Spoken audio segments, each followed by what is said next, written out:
Some of the chickens were easy to deal with, some pecked at her hands, but all gave up their eggs eventually. Chickens were a very popular farm animal in Karatua for many reasons. It wasn't just because they produced eggs and could be fed pretty much anything, though that did help. It was primarily because chickens could not be possessed by witches. In the vein of C.S. Lewis and J.R.R. Tolkien meeting at the Eagle and Child, this is the Broodcast, Inkling-style Discord chat, last Friday of every month. To join our ranks of writers and artists, please visit joshuadavidling.com/brood.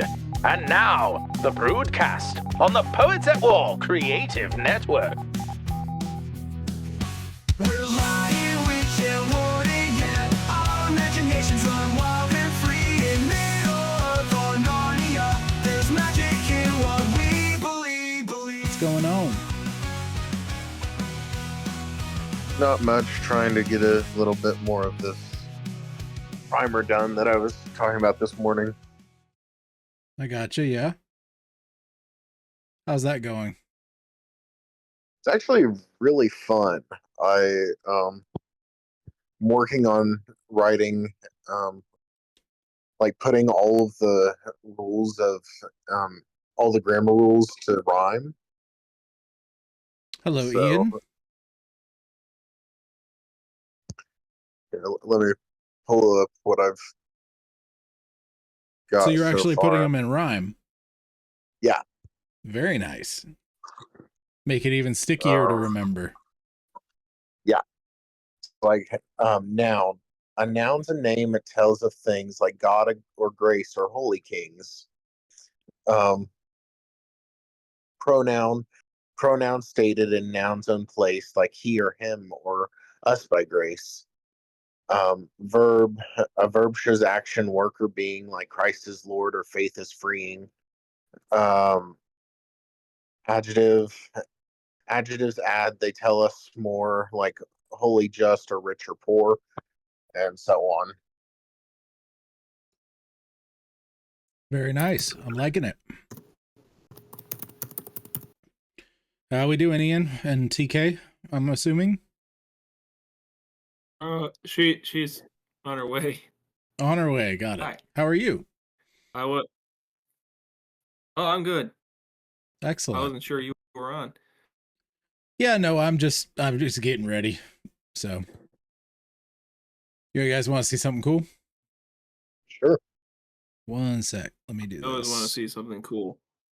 So, this is more for OBS than what you guys are dealing with, but check this out. Top-down view. That is cool. So I have a top-down now for when I want to write and stuff like that, and I'm going to be working it together into OBS to have that view for work time and everything. But yeah, I got that figured out today. And let me switch back. There we go. Are you using So, a webcam for that, or are you using a different type of camera? Yeah, I have a webcam here, and it's in my teleprompter, but I have just one of those old school, it's just a physical like teleprompter bit, and you have to use some kind of screen with it. And Yep. the only extra phone that I have that I can use with it has the old micro USB, which I don't have the adapter for to get plugged into it. And then I did find some software to mirror it so that I can see it the right way. The idea is my main monitor here, which I'm looking at, is landscape, and I'm just going to mirror that to this so that anything I want to pull up on the teleprompter, I just pull it up on my main monitor, make sure it's big enough, then I can look right at the teleprompter and talk if I want to right here. So That's cool. Yep, I think it'll work well. And I was showing earlier, I have the vertical monitor over here and the landscape monitor here. I'm going to put those into OBS and move have the monitor, the vertical monitor on the left, just like it is in real life, and the right monitor, the landscape monitor on the right, and move it up, and then have underneath that a cropped version of the overhead cam with me typing. and stuff. So that'll look cool. Yeah. It says connecting Ian's camera, or trying to.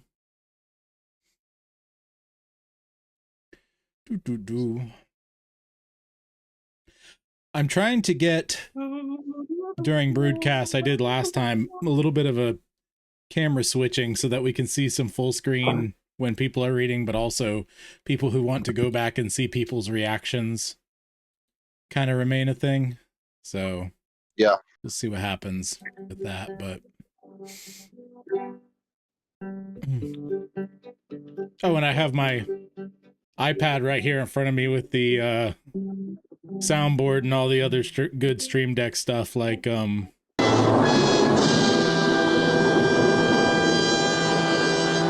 so that's fun. Yeah. So what do you think of this one, of my rhyme for the conjunction, Joshua? Okay, I'm listening. And or but they join words tight. Faith and works make doctrine right.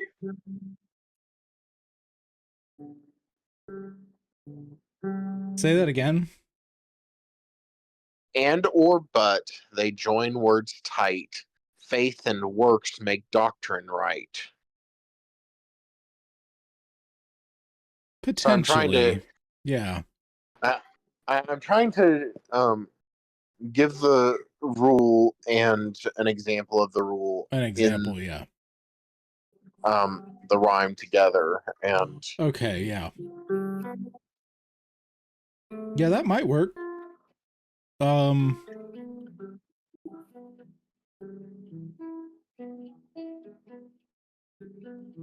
Yeah, no, that works. That works. Now that I'm thinking about it, no, that does work. I might not notice it immediately, but if I said it enough, which is the plan, that would make sense. Yeah.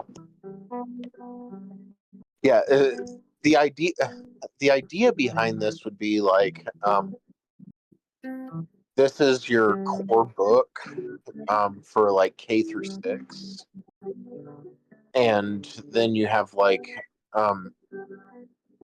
your additional reading and stuff like that. And your teacher is going to, whether that be your parent in a homeschool setting or in a classical Christian setting, an actual teacher will use the knowledge that they already have to teach you, to put the like formulas and skills that the book has in it into practice.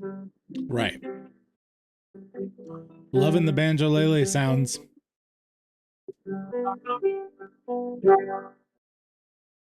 Oh, I'm not seeing you on video, my baritone. Though. Oh, that's your baritone. Yeah, I don't have you on video. It still says it's loading for whatever reason, but I'll turn it off and turn it back on again. How about that? we'll see if it works. It work. Will it go? It seems like it's just not wanting to connect tonight. So you're going to be sharing some of your Parameter Night, Braden? I will, yeah. Sweet. Let's see if we get video. Come on. There you are. Wonderful. Hello.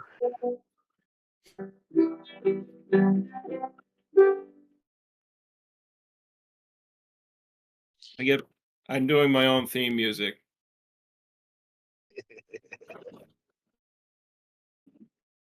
A man as great as you needs his own entry music. Hello, TK. You're right. I'm delicious. Hey,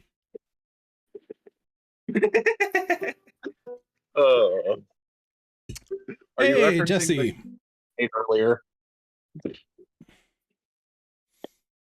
How we doing, Jesse? Good to see you. Hello, Jesse. Looks like, you. Jesse, You must be. you keep saying that every time you see him. Louisiana. This is Ian. Ian and Nice TK. to meet you. Hi, nice to meet you too. Is this the first time you've met on fellow video? bard. I believe so. I don't think you weren't able to make it to the wedding, so this would be the first Alex's time. wedding. Yep. Hey, Braden. Good to see you on video. This is the. You're the guy in the cowboy hat, right? Not the cowboy hat, but yes.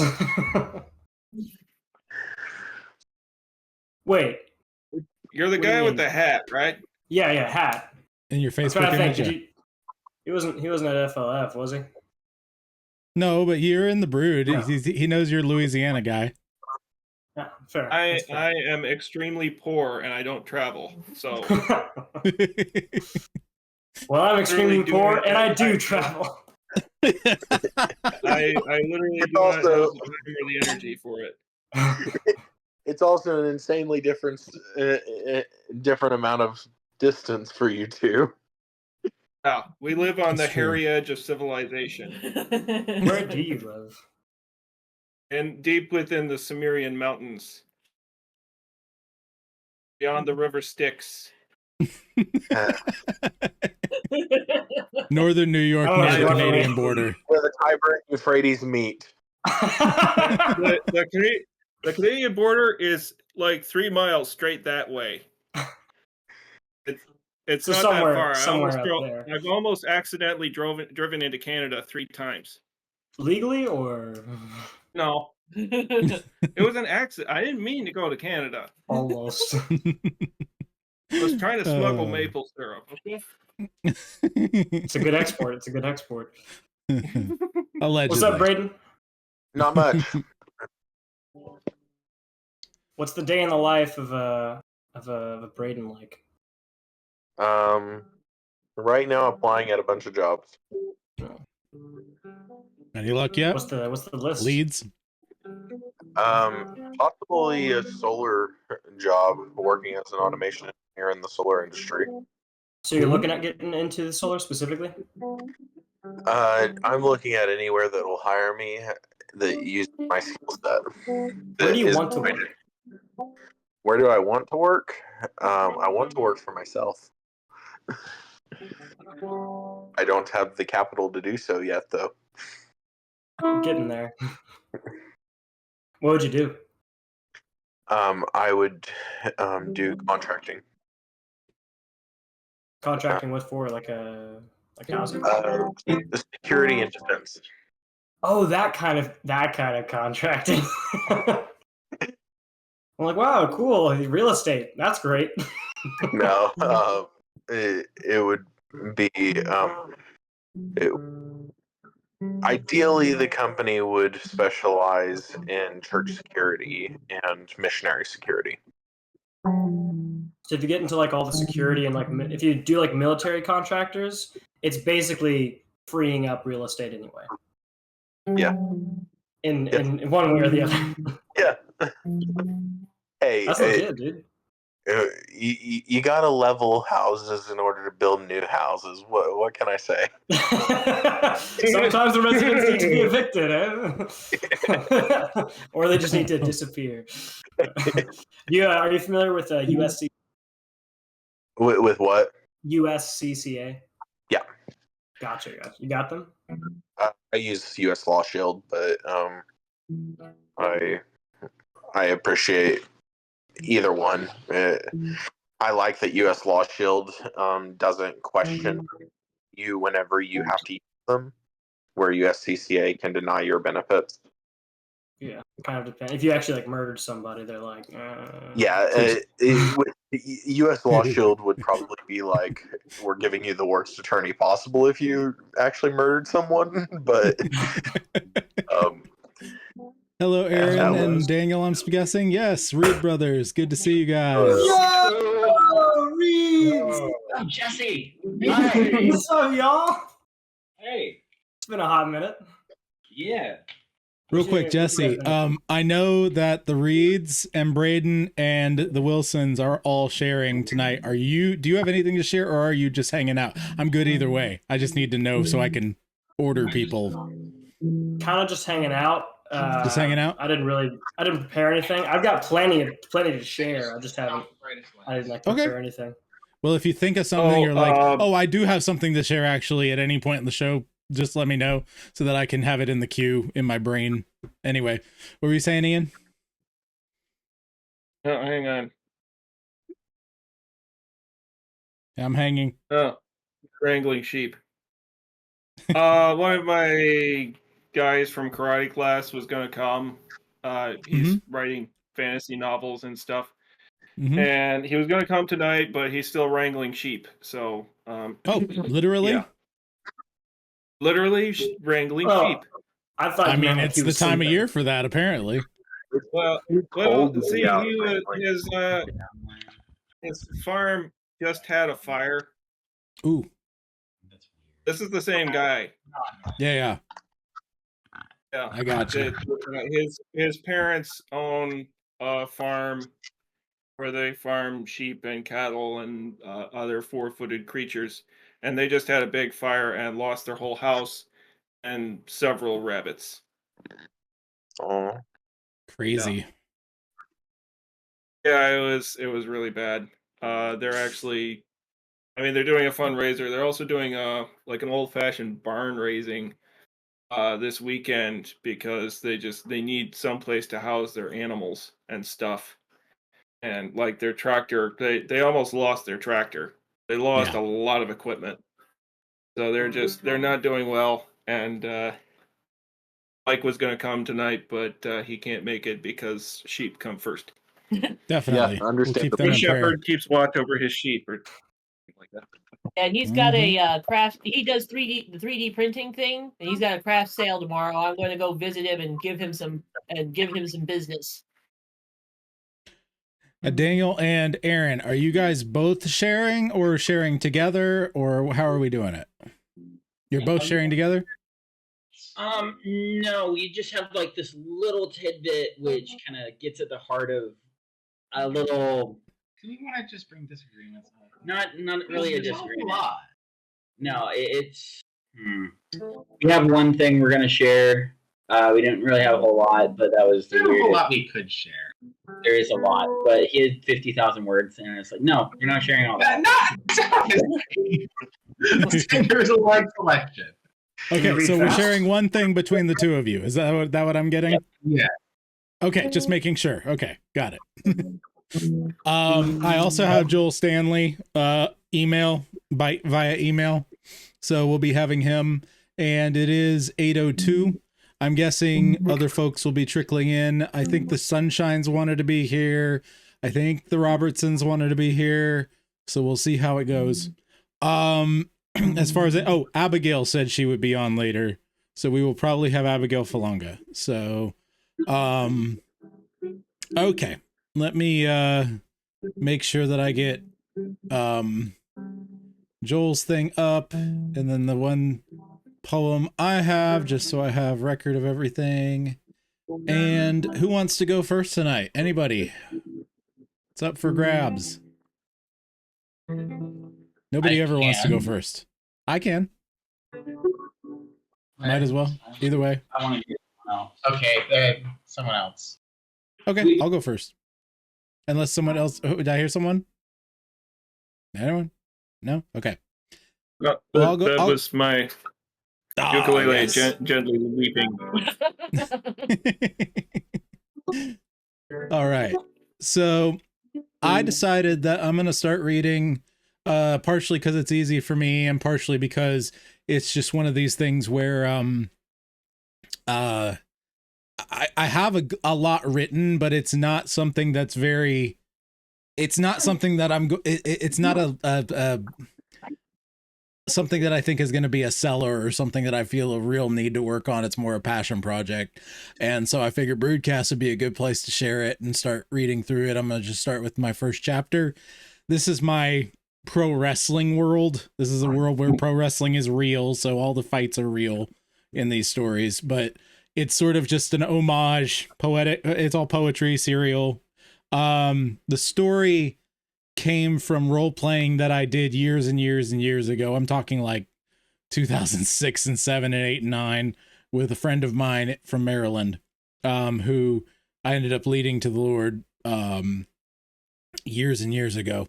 He and I still talk occasionally, but he's been quite busy and stuff. So I'll go ahead and read this one. This is the beginning of World of Wrestling, and the chapter is called The Rookie. Sweating underneath his sort of clean clothes, Joshua Slater sighed and let out his woes. His fingers jittered on the wheel of his van, thanks to the contents of the now empty can that clinked in the cup holder as he pulled into the lot for the Orlando Arena, where he'd finally get a shot. The previous night was an emotional farewell as he left his old home for the WWL. NGPW was a great place to work, but it had nothing compared to WWL's perks. He'd be on TV, regionally at least, and he'd have enough money to eat like a beast.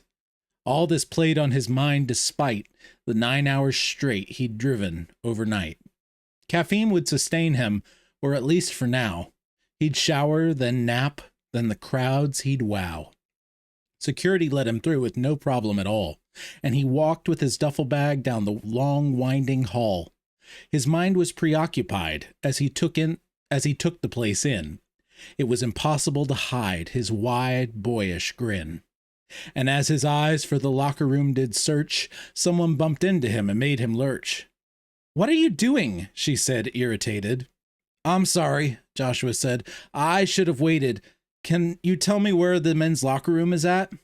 "Boy, what is under that baseball hat? Do you know who I am? Did you pay your respects?" Josh thought for a moment, his mind perplexed.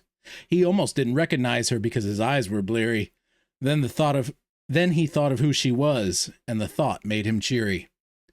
"Miss Supergirl herself, Jessica Valero. I'm sorry, my mind feels like it's jello. I drove here straight from my last indie event, and I thought you were injured until present." Jessica smiled and shook Josh's hand. Her expression had changed as she studied the young man. She could see his excitement, his infectious joy, and she quickly realized he was still just a boy. Her smile grew too as she retracted her hand. "First time in the big leagues? Treasure it, man. You might one day be great, but this will all be your first. And I'd love nothing more than to stay and converse, but I have to attend a meeting down the hall. The men's locker room is just past that wall." Jessica pointed the way, and Joshua thanked her. He thought about much. His mind was a blur. Would this job work out and better his life? Could he stand with megastars and put up a fight? And that's the end of chapter 1. Hello, Abigail. Good to have you here. Feedback from anyone as we go. Abigail, you can say hi as well. Whatever works. Hello. I think the verse was very well written. Thank you. Appreciate it. That is all the input I have. That's fine. There's not a whole lot of story yet, but I like the measure. the meter. Yeah, the meter, the flow, all of that.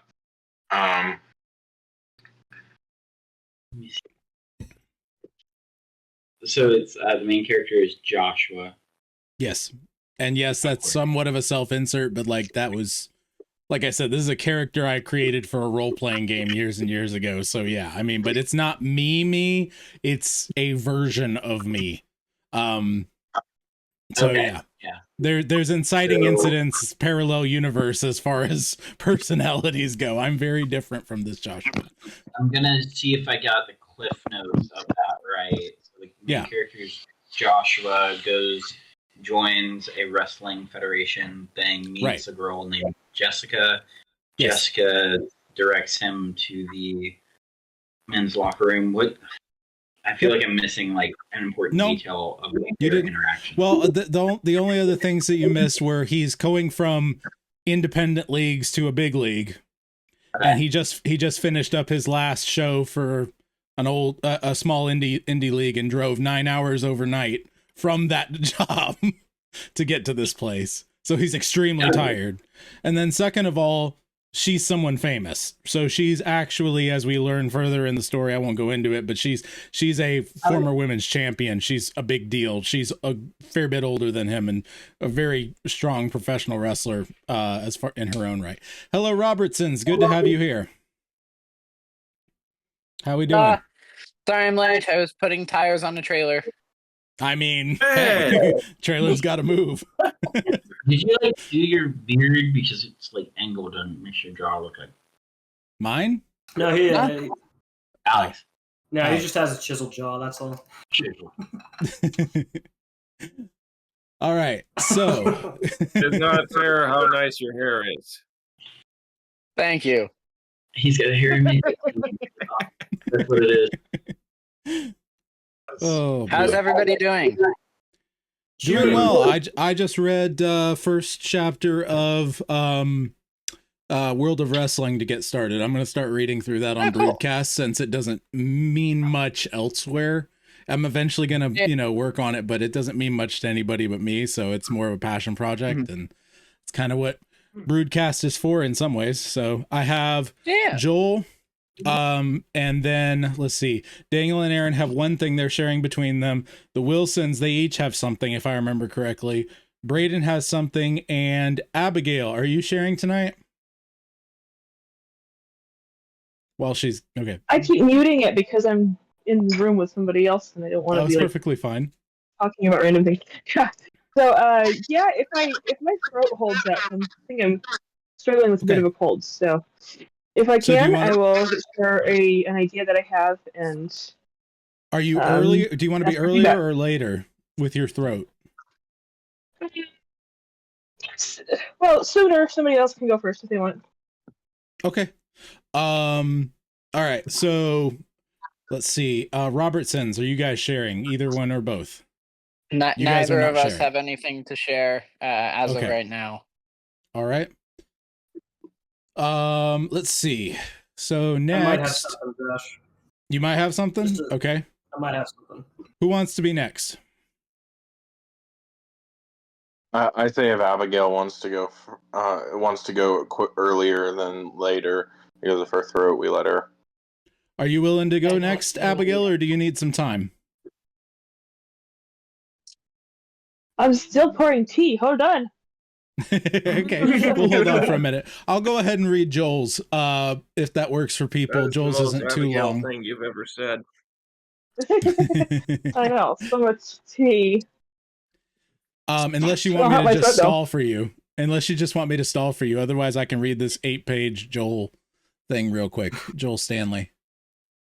Wow. No, go ahead. Actually, no, I got a shorter one. I got a shorter thing to share. I had one other thing to share. Okay. Let me do that. So, some of you all know I worked for the Savannah Bananas last year, or this past year, in Gwinnett County, and it was pretty cool. And I just wanted to show you guys something because I've been following the Savannah Bananas from a creative, performing, and customer service as a performer perspective for a while. As a business, they are amazing. They actually have their players pull in to like the early parts of the game before they get their practice in, but they actually send some players out to go into the crowds and talk to people and get feedback with that. Like they're out of uniform, they're in civvies, like people don't know who they are, kind of a thing, like the lesser known players. And so they're getting feedback constantly from people and doing all kinds of other amazing things. And I just wanted to highlight one thing because they sent me something. I've only worked for them once. Okay, so one event, I did an exceptional job. I know I did, but it wasn't like I this is not a singled out kind of thing. I guarantee every single person that they didn't have issue with was sent one of these. But this is a little note, Savannah Bananas note, right? So I was just doing merchandise sales for them. Nothing crazy, right? Handwritten note. Specifically says, Joshua, thank you for going bananas with us in Gwinnett, Georgia.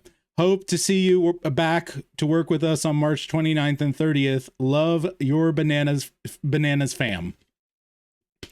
So this is a group of people, a group of performers that their entire crew consists of probably 100 full-time interns of various types, not just interns, but like, you know, the production crew on top of that. But I'm saying interns, like they have people who travel with them and intern, like who manage things like the concessions and the merchandise sales and all these other sorts of things. And they have about 100 of those people, you know, and they come in and they set things up, and it's just crazy. There's probably 300 or 400 people at a given event that are staff, that include everyone from the team on down. And wow, they have time and resources that they put into making sure the couple really, really good, you know, the handful of good people that they had at a random game, one, you know, whatever, they making sure they're handwritten notes to try and get those people back out. That level of detail is fantastic. And they are one of the companies that I just really, really want to, as a writer, as a performer, as all these other sorts of things, someone who is providing some form of entertainment to people. This kind of customer interaction, I'm only seeing in like Disney World, and I'm not talking current Disney World. I'm talking like, you know, when they were really, really on top of things, right? So, yeah, Daniel. Just a quick question. Did I miss the story jobs thing? No, I wasn't. I changed to doing this because I was trying to give Abigail time. So, awesome. Yeah. Abigail, are we almost there? Is the tea poured? Or do you need multiple gallons? Knowing you. That's why I make it before the episode. So many gallons. Well, just a minute. I gotta go get some. Okay, sounds good. No, I actually had tea tonight too. What's up with that? Everyone's got tea. That's 3 for tea. Not me. Oh, there you go. Nice. I will not drink tea at this late hour unless it is chamomile. I have learned that I do not have insomnia. I just drink black tea too late in the day. I'll drink anything. Oh, yeah, that'll happen. Tea actually makes me sleep. Coffee makes me wake up. Well, chamomile tea is designed to make you sleep, so I drink that sometimes. This is Yorkshire Black. Like, it just makes me sleep. Yeah. you're, I don't know. It's that ADHD brain. Aaron, have you ever tried Bengal Spice? What? Have you ever tried Bengal Spice tea? No. Oh, you got to. It's a caffeine-free tea, and it's spicy, but in the best way possible. I didn't pour some tonight. I just have like some Earl Grey and whatnot. But Bengal Spice. See if it knocks your socks off. I'm just like, who makes it? I think Celestial Seasonings, if I'm not mistaken. I can check. I have the box in the room. Yeah, Celestial Seasonings is good, and also Sleepy Time tea from Celestial Seasonings. Yes. It's got a bear and a nightcap on it. I have a very big box of that. The Sleepy Time tea is one step below Benadryl for me. It actually does very well at knocking me out. Without the chance of seeing the Hat Man. Yeah, pretty much, yeah.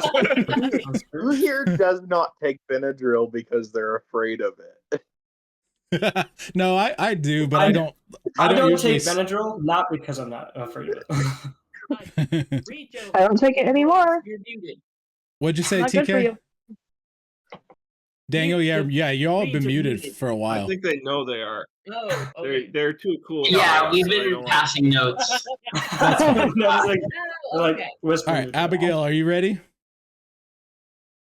Yeah, let me see if I can turn on the video without it looking fantastic. Okay. We'll be right back. Yay! Okay, that's lower it a bit. Okay. Abigail, there we are. There we go. Yay! Good to see you, friend. Okay. Hello. How are you all doing? Good. haven't Alive caused and anyone present. bodily or emotional harm today, so I think I'm pretty good. That's a You win. mean yet? Yet. The day is still young. And the night is long. Okay, so I had what was that? I said this meeting could have been a knife fight. Yeah, I have my knife right here. There we go. Okay, so I had an idea for a Thanksgiving story because Thanksgiving just doesn't have. Oh, can you hear me? By the way. Yep. Good. Okay, so Thanksgiving just doesn't have enough good stories out there. Like, there's stories that are set around Thanksgiving, so I'm trying to like brainstorm ideas for a something that would be that would feel big and classic, like A Christmas Carol, because I'm ambitious. So, and I'd love to have some variety, some level of fantasy or something involved in it. But so far, what I have is, like going with the idea of a, how do I describe it? I'm trying to condense it so I don't have to talk much. So there's a family that has a traditional dish that they eat every single Thanksgiving. And of course, everybody's like, what is this? This is so strange. And it's passed down year after year. And I decided that it would be kind of fun to go with perpetual stew as the dish. And it's been around for generations in the family. The legend has it that it's been passed down ever since the first Thanksgiving when it came over on the Mayflower and they started making this stew back then. But the gal who's supposed to bring it to the family dinner this year loses it because she probably loses it too emotionally, but also she just loses the dish, mislays it or breaks it or something like that, and it's missing. And of course, everything goes wrong after that, and everything is just sort of derailed. And I don't know, some matriarch or something is like, yeah, it's because you lost the dish. Where's the perpetual stew that's been in the family for hundreds of years? You were supposed to bring it. So I thought that would be kind of fun. And then she has to go on a quest to find the stew, and or maybe go to a different branch of the family, hunt down some distant cousins or something that might have some of it, and she has to hunt that down the night before Thanksgiving. And I was also, yeah, so and that could bring in something that would be fun. And I was also thinking like the tying in the like 1 Corinthians 13. You know, if you have a clean house and a perfectly made Thanksgiving dinner, but you have no love, you're a clanging gong, you know, that kind of thing. So kind of combining those two concepts as the thing that she needs to learn and develop in her life to make a Thanksgiving that's truly about love and tradition, yes, but more connection and togetherness and contentment. And that's my concept. It's very vague. I decided it was way too vague to write for this year, but maybe next year. So I thought I'd throw it out to you guys and see if you have any ideas, any suggestions, feedback, brainstorming, that sort of thing. I really like it. It's a very interesting concept that I'd not heard, but it also sounds like it reminds me of like a cozy, maybe a Miyazaki story, maybe a Murder She Wrote plot. Ooh. It's somewhere in there, you know what I mean? Like it could go either way. I really like the cottagecore nature of it all. It's very and doing that for Thanksgiving. I don't think I've heard of cottagecore stories mixed with Thanksgiving. It's always something more Victorian or pilgrimy. I like the idea. Yeah. It makes so much sense that you would have those, so it's weird that it's not already a thing. Yeah. agree. You can almost just pass it off of like, yeah, this has always been there. That's always the thing. Yeah. A very charming idea. I love the idea of the perpetual stew, like being passed down from the Mayflower. That is amazing. But it also sounds like that tradition that is definitely wrong and made up sometime. But like, yeah. It would also be really cool to bring in. Sorry, go ahead. I was just gonna point out. So, are you saying it came on the Mayflower? I don't know. I think that that would be something that I would have to do. And you have to find a creative workaround on why so many people still died. Because they just did. For some reason, they had plenty of food. It was all there, but it was like a little bit of stew. What? It's a little bit of stew. Just a little bit of stew. Well, the whole point of perpetual stew is so that you can have almost no substance to the stew and still have flavor from the previous times. Perpetual stew. So there's always stew in the pot, right? Yeah. But this person just like got some part of this item wrong, so they always have it, but it's like it's just perpetually dirty. Like they can't wash it. Well, that's the thing. It's a real thing that it can't. Yeah, it's a real thing. Okay, what if it's like inheritance? It's something that has existed for hundreds of years. Like there was one restaurant or something in France, I think, that had a stew going for hundreds of years, and you just throw whatever in the pot. Mm-hmm. Yep. And as it gets low, you just throw in new ingredients, and it goes on and on forever. And it will get low. One of them was lost, like in World War II. This one would be. My theory would be that in the last 100 years, people have lost a lot of cooking skills.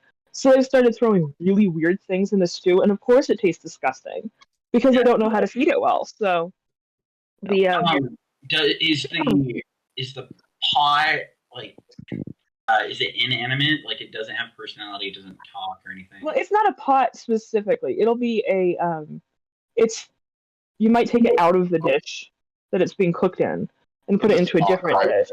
Why did you ask me a Disney character? Could be. Yeah, so I've been wanting to do something with perpetual stew for a long time, and I think this concept kind of works with it because it's like a starter, like a sourdough starter, where it might be in a different pot. You might give away some of it, but it just keeps going. It seems like there's like an heir that's chosen every single year to inherit this perpetual stew in order to prepare it for each Thanksgiving feast. And like this character, she inherits it this year, and like she's supposed to get it to the family gathering, but somehow it gets lost along the way. Yeah, exactly. That sounds right. Oh my word. That would be so fun. Yeah. Their entire life. It's almost giving. I don't think someone would want to manage a perpetual stew for all their life. So yeah, probably. Definitely. Yeah, you might just pass off every year. They're like, no, take the other option that I could see would be you have someone who whoever is the current holder, as they're reaching later life, they find someone who is a young adult who really loves cooking, and they bring them under their wing, basically, of like, hey, here's some of the stew. You try it, make it this year, and then it gets passed on after the. That would make sense. That might be like how it should be done. I have a very Sackville Bagginsy idea. What if there was another family that also had their perpetual stew, and they're like trying to sabotage each other's stew to try and just keep one going longer than the other? Maybe not for your story, I don't know, but just throwing it out there. That's a crazy idea. That would be funny. That would definitely be. I mean, I figure that this idea needs to make it really good. It needs to have a really fun setting. I like the really leaning into the cottagecore. And it also needs some very fun, dynamic characters, like Dickens would create. And I like the Sackville Baggins idea. That would be fun. What you got, Jesse? Abigail, have you ever seen the movie While You Were Sleeping? Yeah, once. Okay, the family characters in that movie are some of the most charming and hilarious characters in just about any movie I've ever seen. And what that story just said, like I can already like vaguely see the hilarious cast of characters that you could throw in there, and oh my, you could do so much with that. That is such a charming idea, and I really do hope you go through with this. I would love, Hazel, I would say love goodnight to to read everybody. that. Hazel That would saying be goodnight, fun. y'all. Say goodnight. Good night, Hazel. Good night, sweetie. It's the Broodcast. Everyone talks. All right, go ahead. Night night. I love you. What do you need? Go ahead. Keep going. Keep going. Keep talking. Keep moving. I gotta deal with the girl for a sec. Okay. So yeah, I've been. I know it needs some really fun characters and stuff, but I really like the quest concept too. I think that would give it a little bit of depth and an opportunity to explore things. I'm really excited to read it because I've been needing more of the cottage core stuff. So, how are you planning on her losing the stew? Partly through disrespect, doing it like just doesn't care to keep track of it, and I think she might even like just drop the dish that it's in and break it. It's probably been stuck in the freezer all year because she doesn't want to take care of it. And she brings it out, tries to thaw it, it breaks. I think that would be nice and simple. This is, of course, pretty. So what if the point is she actually like loses it, but it's still like intact, and she needs to find it? Something like I don't know, like you lose your baggage on a plane flight, and now you have to go find it, and it just goes on this sprawling adventure across the United States, or maybe even other countries, where she's just trying to catch the stew in time for Thanksgiving. Like lose that could work. Well, I'm not trying to play ideas or anything. I was hearing like she breaks it and has to pretend that it can still be found. Either one would work. And maybe part of the pretending is that she pretends it was stolen by the family with the other perpetuals. Nice. I think it is a really, really good idea to set this in Thanksgiving instead of Christmas, because there's a million Christmas movies, but there's like maybe 10 Thanksgiving movies. Like that is there aren't enough Thanksgiving stories. And then the conclusion is that these families are able to somehow reconcile, and as a sign of the reconciliation, the family with the surviving perpetual stew gives part of theirs over to start a new one for the other family. It's like great grand Meemaw has just been like slaving over this little pot for like 50 years, and she's like, "Oh, I'll give you some stew." But they think it's a sign of goodwill. But whenever they receive their other family's pot, they're like, "Oh, this one has some issues." Very nice. It's actually poisoned. Something like that. Abigail, thank you for sharing. Sunshines. We've got Brendan. What up, bro? Good to have you. Hola. Off to the side. What'd you say? Kirith is off to the side. She's here. She's just. Hello, Kirith. Hello, Kirith. Good to have you. Okay. Oh, go Hello? ahead, TK. I heard somebody say something. Stone soup. Yeah. Stone soup. Yes. Yeah.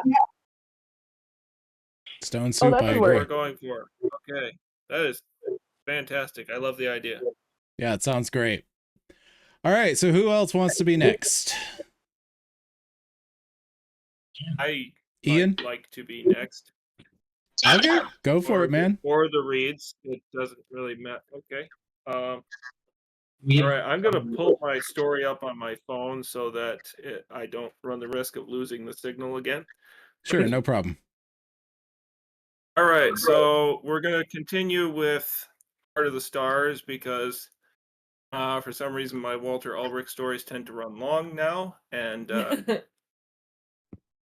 So we'll get right to this chapter. Chapter 4 of Heart of the Stars. Now remember, Eddie, he's the kid from Vermont who's being haunted by giant spider creatures from outer space.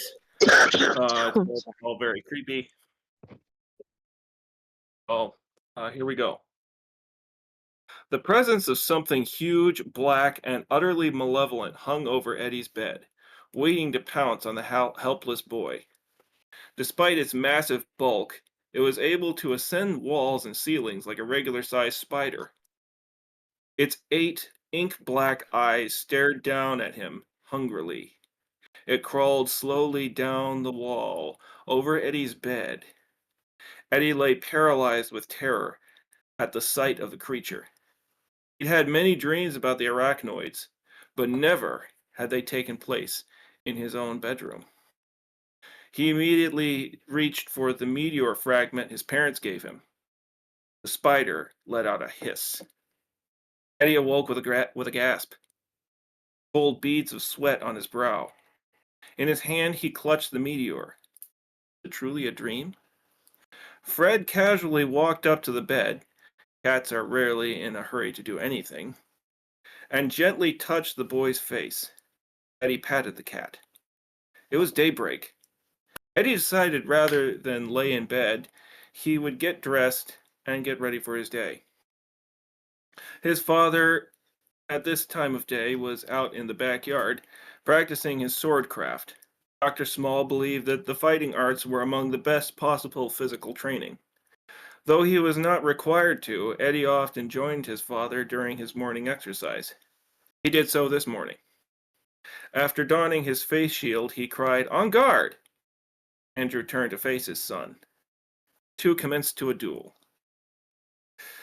Fred watched the two fight with reasonable interest, but after a while he decided to depart on another errand. Fred weaved through a gap in the fence with considerable grace for a cat of his size and trotted further into the neighborhood, pausing only briefly to have a word with some of the local cats and a raccoon, who Fred referred to as Ralph, due to being unable to pronounce his real name.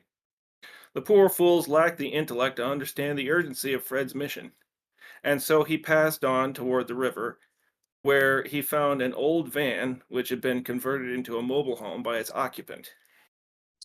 A man with a thick white beard and tattered clothes sat outside smoking a pipe. After standard greetings, Fred related to the old man all that had transpired in the previous 24 hours, leaving out no detail. The elder thanked Fred for his help and offered him a bit of broiled fish for his trouble.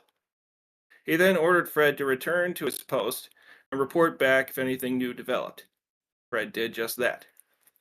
Fred returned just about the time Edith called the men in for breakfast. The family sat down around the oval table to enjoy the scrambled eggs, sausage, toast, and other delights that Edith had prepared for them. Eddie, however, was strangely quiet and thoughtful. I have however in this sentence twice. It happens. I haven't said much, Eddie, said Edith. I was thinking, said Eddie. About what, son? Asked Andrew. About the dream I had last night, Eddie responded. Spiders again? Asked Edith. Eddie nodded. It was in my room this time. The couple looked at one another. Andrew adjusted his glasses and said, How about you come to work with me today? To the university? Asked Eddie. Yes. I mean, why do you want to bring me to work? I want to take you to the entomology department, said Andrew. I think it would help you to get over your fear of spiders if you spoke with Dr. Moses. Eddie swallowed hard. You mean it's called exposure therapy, said Edith. I think it would do you good. Maybe you're right, said Eddie, although he didn't believe it. While he genuinely enjoyed going to the university, to Eddie this almost felt like coercion, which he did not appreciate. Now, if his father had asked him to come to the university without any ulterior motives, Eddie would have gladly gone. As it stood, he had lost all desire. He determined that no matter what happened, he would not have a good time. "I'm telling you, it's not a bear," insisted Officer Stapleton. He did a lot of insisting, Stapleton. He was a man of clear convictions and stood by them. "And what was it?" Officer Ramirez, placing her hand on her belt. "I don't know, an alien or something like that," replied Stapleton. Ramirez rolled her eyes heavenward. She knew that Stapleton was occasionally given to flights of fancy, but this was ridiculous. "An alien? In Vermont, of all places?" "You've been reading too many comic books," she said. "Maybe you don't read enough," replied Stapleton. "What are you two arguing about now?" asked the chief as he passed through the office with his cup of coffee and English muffin. "Nothing, sir," said Ramirez. "I think I saw an alien," said Stapleton. The chief glared at Stapleton. "Ridiculous, sir," said Ramirez. "Not as ridiculous as you might think," said the chief. Stapleton beamed with satisfaction. Ramirez cocked her head to one side. "Sir," she said, "I have seen some mighty strange things on the force," Chief, as he sipped his coffee. "Things I couldn't talk about without them putting me in a padded cell. Best keep whatever happened under your hat, son." The chief entered his office and sat down at his desk. "Hey," said Stapleton. "Just get in the car," said Ramirez. Now back to the university. "They're quite harmless," said Dr. Moses as he held the large brown spider in his palm. The creature crawled slowly and carefully around his hand. "I call her Gladys." Eddie shuddered as he looked at the repugnant creature in the professor's hand. "Would you like to hold her?" asked Dr. Moses. "I'd rather get tetanus," said Eddie. "Eddie," grumbled Dr. Small. "It's quite all right, Andy," said Dr. Moses. "Not many people are lining up to hold Gladys, as you can see, but she and I get along rather well." Eddie's attention wandered as Dr. Moses began describing the life and habits of tarantulas and various other spiders. The room was decorated with photos of Dr. Moses holding insects in exotic locations, as well as the insects themselves, preserved and pinned up to boards. The rest of the room was lined with terrariums holding Dr. Moses' living specimens. His skin crawled. All he could think of was the dripping fangs of the monstrous black thing that had invaded his dreams.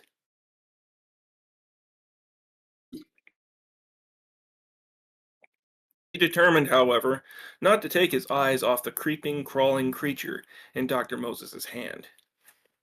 His parents had taught him that the best way to defeat fear was to look it straight in the eye and not look away, nor flinch. Thus he stared at the tarantula.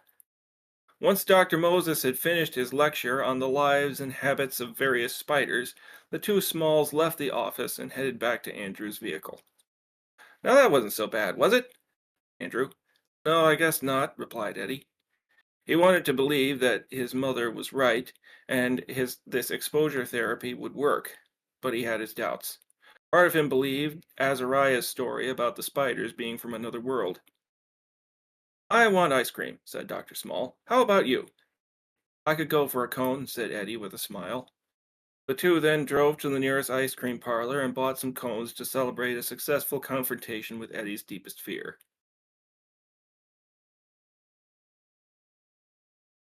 The flat, squarish stone skipped several times before sinking into the river.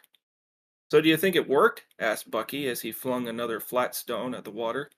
"I don't know yet," replied Eddie. "I guess we'll find out tonight."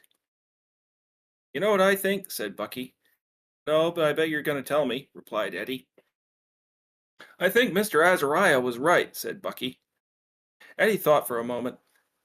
The thought seemed far-fetched, but what was more far-fetched? An old man who guessed that Eddie had seen giant spiders in his dreams? Or did he, by some means that Eddie didn't understand, know all about Eddie and his dreams? Eddie had the impression that Azariah knew far more than he was letting on. That the man had seen things so strange and wonderful that Eddie had no way of imagining them.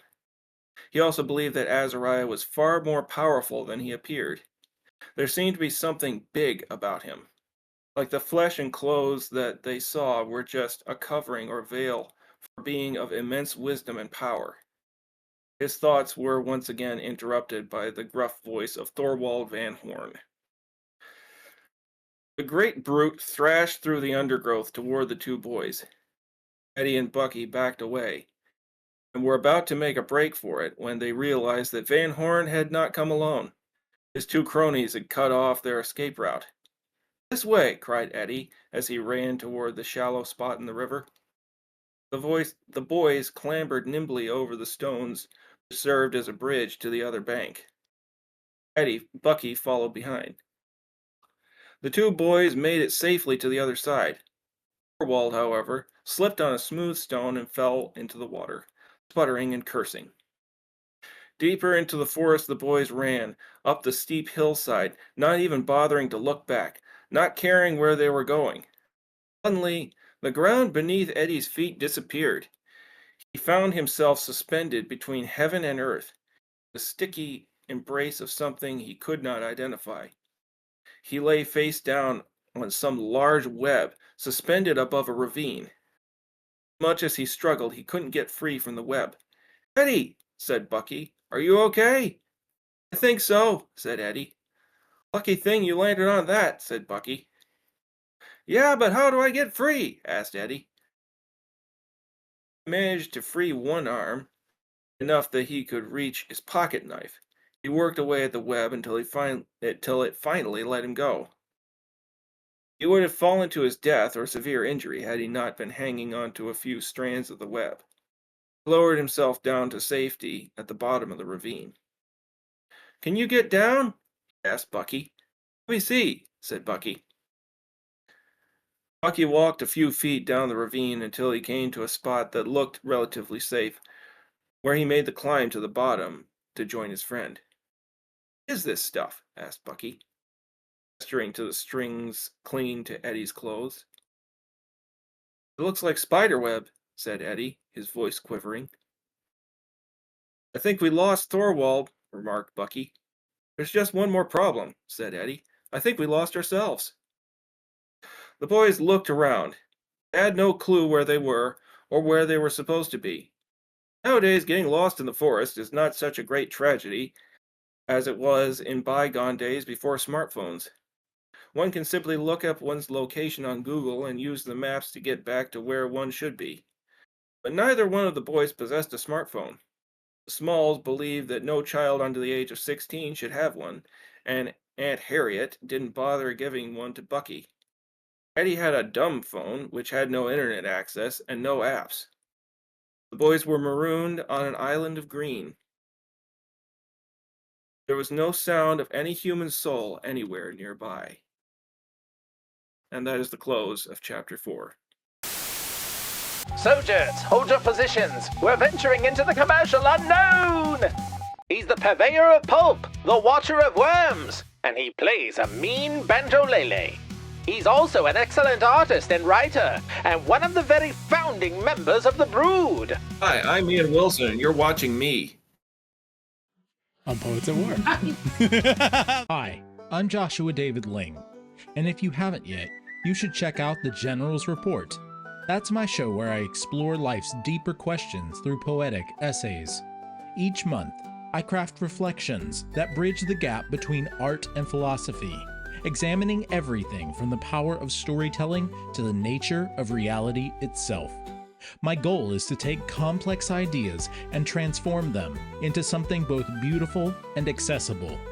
The General's Report isn't just another podcast. It's a monthly journey through ideas that matter, presented in a way that engages the mind, the heart, and the imagination. Whether you're fascinated by philosophical discourse, artistic expression, or the mechanics of storytelling, there's something here for you. Join me on the first Friday of every month as we explore these themes together through the power of poetic essay. You can find the General's Report on your preferred video or podcast platform. Let's discover something meaningful together. Soldiers, replenish your creative ammunition. we've emerged victorious from the commercial onslaught, ready to continue our noble crusade on Poets at War. Hey, thoughts? Yeah, it's on. So the main thing is, I think I'm hearing. I mean, it may not be something that you need for this particular chapter, but just in general, I think in the stuff you've read, I haven't heard a lot of exposition, which is good, but I think it's a bit hard to follow. Like, I need something to refer back to. It's like, well, who's it? Oh. Like, I need like someone to explain what's happening a bit more. No. No. This drives Sarah absolutely bonkers, and I revel in it. No, I will not explain. I've explained enough already. Use your imagination, boy. Okay, fine. When are we going to see Fred again? Alex has something. I actually agree with Ian on this one. I think that it works really well the way it is. I'm tracking perfectly. I mean, it's punchy and it's effective. I like the little like character details you work in there about like he's holding coffee and something. There's little details there I need to do a lot better in my own writing. So I like that. I think he's begging the question. That's like the whole point of how he's going about it. He's wanting you to ask the questions because he's stringing you along in the story. At least that's the way I see it. The other thing I will say, this didn't feel as punchy in the lampshade hangy kind of way, like what you've been doing. You've kind of been doing Lemony Snicket sort of thing with the narration, and this was a lot more about the individual characters, and I appreciated that. But I will say I was missing a little bit of that kind of snarkiness in this one. There was some good heartfelt stuff that I felt made up for it, but I feel like I was missing a little bit of the snarky weirdness that's got that Lemony Snicket style goodness. I guess I need to just go back and re-listen to or reread some of your stuff. Yeah, like in general, I think that there needs to be documents we can refer back to follow along. Maybe if you want. Those documents are called the Broodcasts. It's written with the intention that you've read the other 3 chapters. Yeah. Yes. Oh, right. It's because it's a book. This is not an isolated narrative. This is. No, I think we may have missed 1 or 2 of those previous chapters, so I'll need to go back. Yep. I remember the one in the bedroom. Other thoughts? Anybody? It was giving a, I don't know how old the characters are, but it was giving like a coming of age story, almost like Sandlot or Last Summer Boys or Stand By Me. I don't know if like that was the general vibe you're going for. Having jumped in, not listening to any of the previous chapters, I wasn't able to follow along very well, but I was entertained by it, and I got the vibe that this is a little charming story. There's a talking cat. There's a talking cat. I must have missed that. Is the general vibe? The cat does not. The cat does not actually talk. The cat communicates in cattish. It communicates in a language that is not understood by humans. So is the vibe you're going for coming of age? I mean, that wasn't a vibe that I'm going for, but apparently it's happening, so I'm just going to let it. Well, how old are the characters? I suppose that depends on that. Eddie and Bucky are 10. All right, that makes sense. That tracks. Thorwald is like 15. All right. So, Brendan and Kirith are sharing or not tonight? Kirith doesn't have anything. I have a backlog of crap. I could share something. I've got I got a short character scene. I've got a rough outline of a fight scene. and I've got another rough outline. I have the beginnings of a rough outline of another fight scene. I haven't gotten anything done like I had wanted to get the second one like actually written out better for here, but I have had zero time. It is Yep. It has been difficult the past like 2 weeks. I've just been going nonstop. So, unfortunately. Well, I know we have Joel, we have the Reeds, and we have TK still to share. Braden as well. Braden's how much of what you're doing are you sharing, Braden? Just like one passage, or what's the plan there? More concept. Okay. Well, yeah. Why don't we go ahead and do that, and then the Reeds can be teed up after that, unless TK wants to be going soon. TK, she kind of does want to be going soon. Okay, can we do Braden, TK, Reeds? Is everyone cool with that? Sounds good. Hey, I gotta get going back, so I'll catch up Abigail. on the podcast later. Bye-bye. See you, Abigail. See ya. Thanks for hanging out. Happy Thanksgiving. Happy Thanksgiving to you. All right. So, love the welcome sign, Alex. Thank you. All right. Is that okay? Can we do, is everyone cool with that? Braden, TK, Reeds? Throw me in the mix wherever you want. Oh, right. You want to be there too. Okay. We'll throw you after Reeds at the moment. If it changes, I'll let you know. But for right now, that's the order. So Braden, you're up. Okay. So what I'm doing is I am trying to rewrite the New England primer to use modern English and reword some of the some of the rhymes were a little bit more oblique, opaque. They weren't strictly Christocentric, and I'm trying to reword all of the rhyming in it to be Christocentric. And then I'm also wanting to add. So the original New England primer was pretty much just grammar. I'm wanting to add mathematics and logic to it as well. And then a suggested a reading list, maybe. So it's going to have your basic letters, like A through Z, with a catechism rhyme to go with each letter. Then you're going to have phonics. After phonics, you're going to have your rules of grammar. So what's a noun, what's an adverb, what's a verb, so on. From there, it's going to go into more complex aspects of grammar and how to break down a sentence, blah, blah, blah.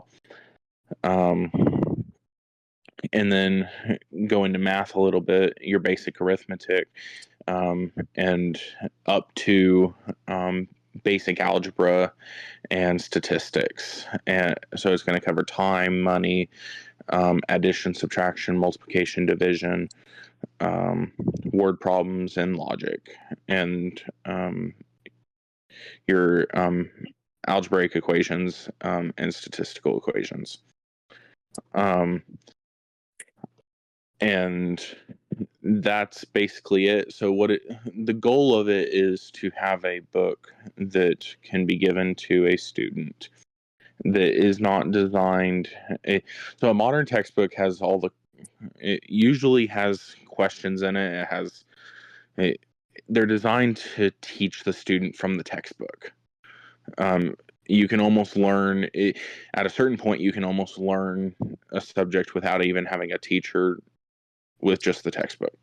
So the goal in this is, and what the original goal was you have a teacher So the teacher's going to be assigning homework, blah, blah, blah. This is just a basic reference guide, basically, for the student. So, Gotcha. Very nice. So, what's it based off of? The original New England Primer, which was a a textbook in the 17th and 18th centuries. Oh wow, ambitious, are we? I really love the concept, and it's something that I don't hear a whole lot of people talking about anything all inclusive as far as education much anymore. That really covers like all your real basic grounds of everything, and having it in rhyme is super noble. Was the original in rhyme? A lot of it was. A lot of it was. Yeah. Gotcha. No, I love the concept, and I hope that you get it all together and get it published, because that's something that I think a lot of the classical school homeschool movement, homeschool and private school, would really latch on to something like that. That's a really potentially both helpful and lucrative thing, and I love that. You know. At the very least, I want to get it done for when I have kids. Yeah, absolutely. Yeah. Do you have any of the Christocentric rhymes that you could share? Yeah, I do. So, for example, the A through Z rhymes. A is Adam fell and brought us, but in Christ new life begins. B is by grace alone, through faith we live, salvation in God's gift to give. C is Christ alone redeems the lost, paying fully the sinner's cost.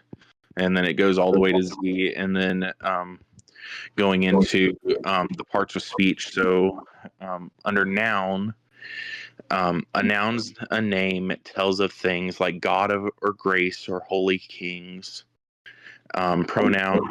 Pronouns stand in noun's own place, like he or him or us by grace. And verb, a verb shows action, work, or being, like Christ is Lord or faith is freeing. Adjectives add, they tell us more, like holy, just, or rich or poor. And then it goes on through all the different parts of speech. That's awesome. That sounds like something I need at my school I work at. Sounds very Presbyterian. Well, I mean, what do you expect from Presbyterians? Just saying. Anyway, the HR lady at the clinic that run the clinic that I work at, she's a Reformed lady, has a podcast. I shall see once you have more of a product you can show me and get it over to her. Maybe. Yeah, definitely. All right, TK, you ready? I am. Let's rock and roll. All right. So this is chapter 1 of my second book in the Chronicle of the Hidden People series. This book is entitled The Book of Starlight. Chapter 1, Rock City. All of the chapters are going to have the location in which the main action is based in the title. I'm alternating between two different areas. So rather than confuse people, I'm just going to say we are located here in this chapter, here in the other chapter. Okay, so chapter 1, Rock City, the Owl and the Phoenix. Somewhere in an antique shop in Rock City, an old cremation urn crashed to the floor. Dun, dun, dun. Now, ordinarily, giving a cremation urn to a Sorry, I had to. Anyway. How dare you? Anyway, continue. Now, ordinarily, giving a cremation urn to an antique shop might be considered a little crass at the very least. But this particular urn should have been locked in a silver-lined vault for all the trouble it was about to cause. urn split open, pouring out a collection of ashes, owl bones, and oddly a large moonstone. In the light of the full moon, a change came. Swirling and clicking and clacking, the bones arranged themselves into the shape of an owl, and the ashes became the flesh and feathers of the bird. The bird stood up on its feet. The moonstone glittered darkly, then rattled as it rose into the air. In a swirl of darkness, the stone and the owl merged to form a woman, darkly beautiful. She bowed to the dark night sky and the moon, then made her way to the strange treasure house she was in. The moonstone glittered in the girdle she wore around her waist, and her dark clothes of black, purple, and green embroidered with poisonous flowers trailed behind her. She had been called by many names through the ages of men that she had lived. Some knew her as Countess von Rothbard, the Grand Duchess of Owls, or the Queen of the Night. Some had called her the Weird Woman, still others knew her as Goody Rigby. But her favorite name was her first, Circe. Circe followed the scent of dark magic like a bloodhound. There were other powers in this city, great powers. One was dormant, but one was very clearly active. She traveled into the heart of the business district. It was much too bright out. Man seemed to have tamed the power of the sun, the hated sun, and put it in every convenient spot. Why, no respectable witch could do her work in such a place. They located the building where the dark energy was gathered. It was a tall, square, brutal building with a lot of narrow windows, a sign reading Erebus Incorporated, and bearing a sigil that would mean nothing for anyone else, but to her communicated that her people were here. Bad guys are us. She marched up to the door, ignoring the two guards, and tried the door, which was made entirely of glass. "I'm sorry, ma'am, we're closed. You can't come in." Circe ignored him and pushed on the door again. "Ma'am, we're closed." The guard put a hand on her arm.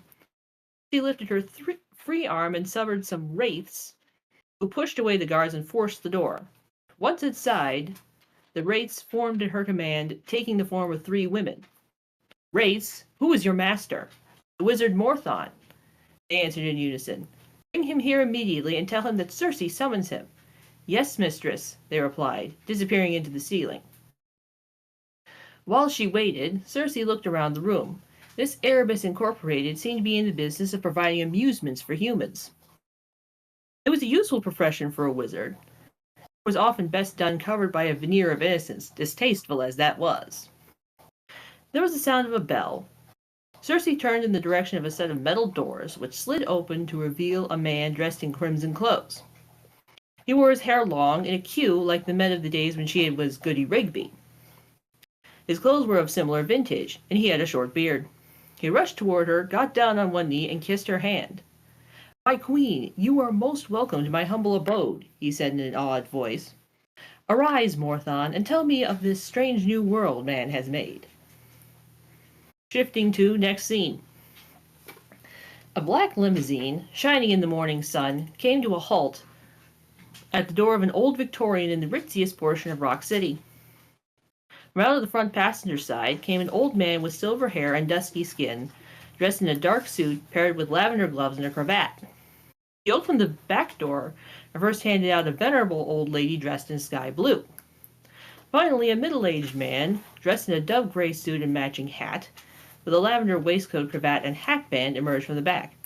"Lafayette, we are here," said the man in the hat, removing a key ring from a pocket. "It doesn't look so bad, sir," said the old man. "We haven't seen inside yet." The man in the dove-gray suit ascended the stairs, opened the door to the house, and looked around. "Well, it's a bit dusty." The old man and woman stuck their heads through the door. "A bit? Sir, King Tut's tomb was tidier," exclaimed the old man. "Elbow grease can't cure love," said the old woman. "And you'll not be doing it alone," the middle-aged man said. "I intend to take on another housekeeper to help you." "Tish-tosh!" scolded the woman.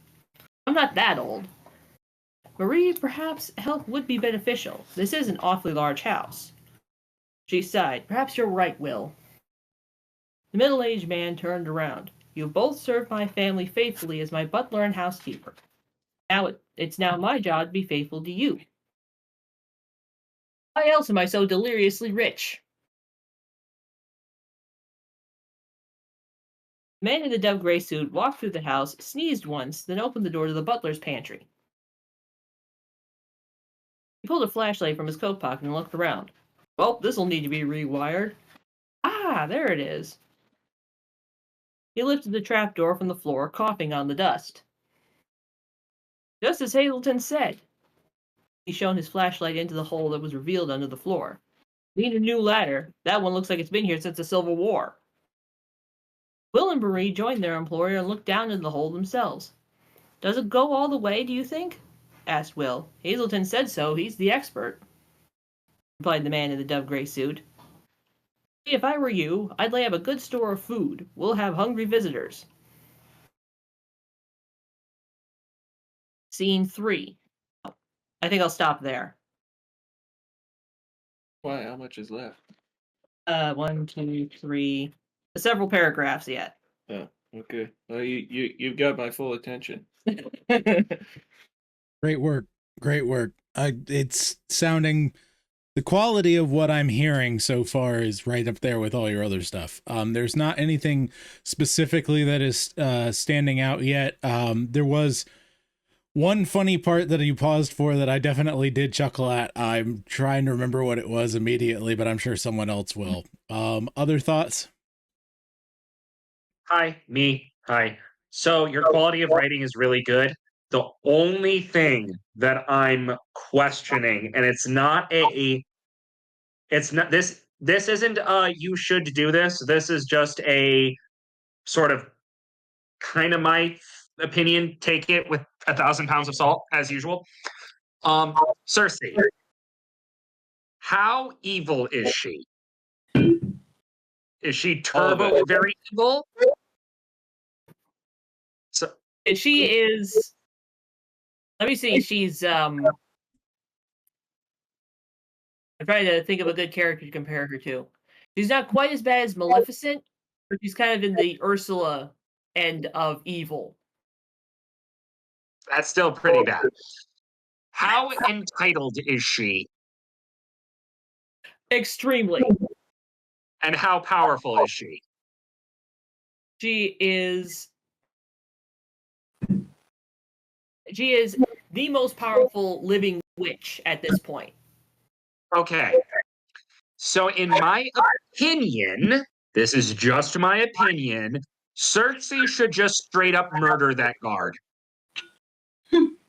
Instead of I was thinking I was thinking she's gonna turn him into a pig, isn't she? Well, you could do that, or what I imagined was I was expecting her to, like, when he put his hand on her shoulder, her just touching his hand and he withers into like a mummy. Like she just drains all the life out of him. Right? That's what I pictured would happen, but instead she summons a bunch of wraiths and knocks him back. Which is like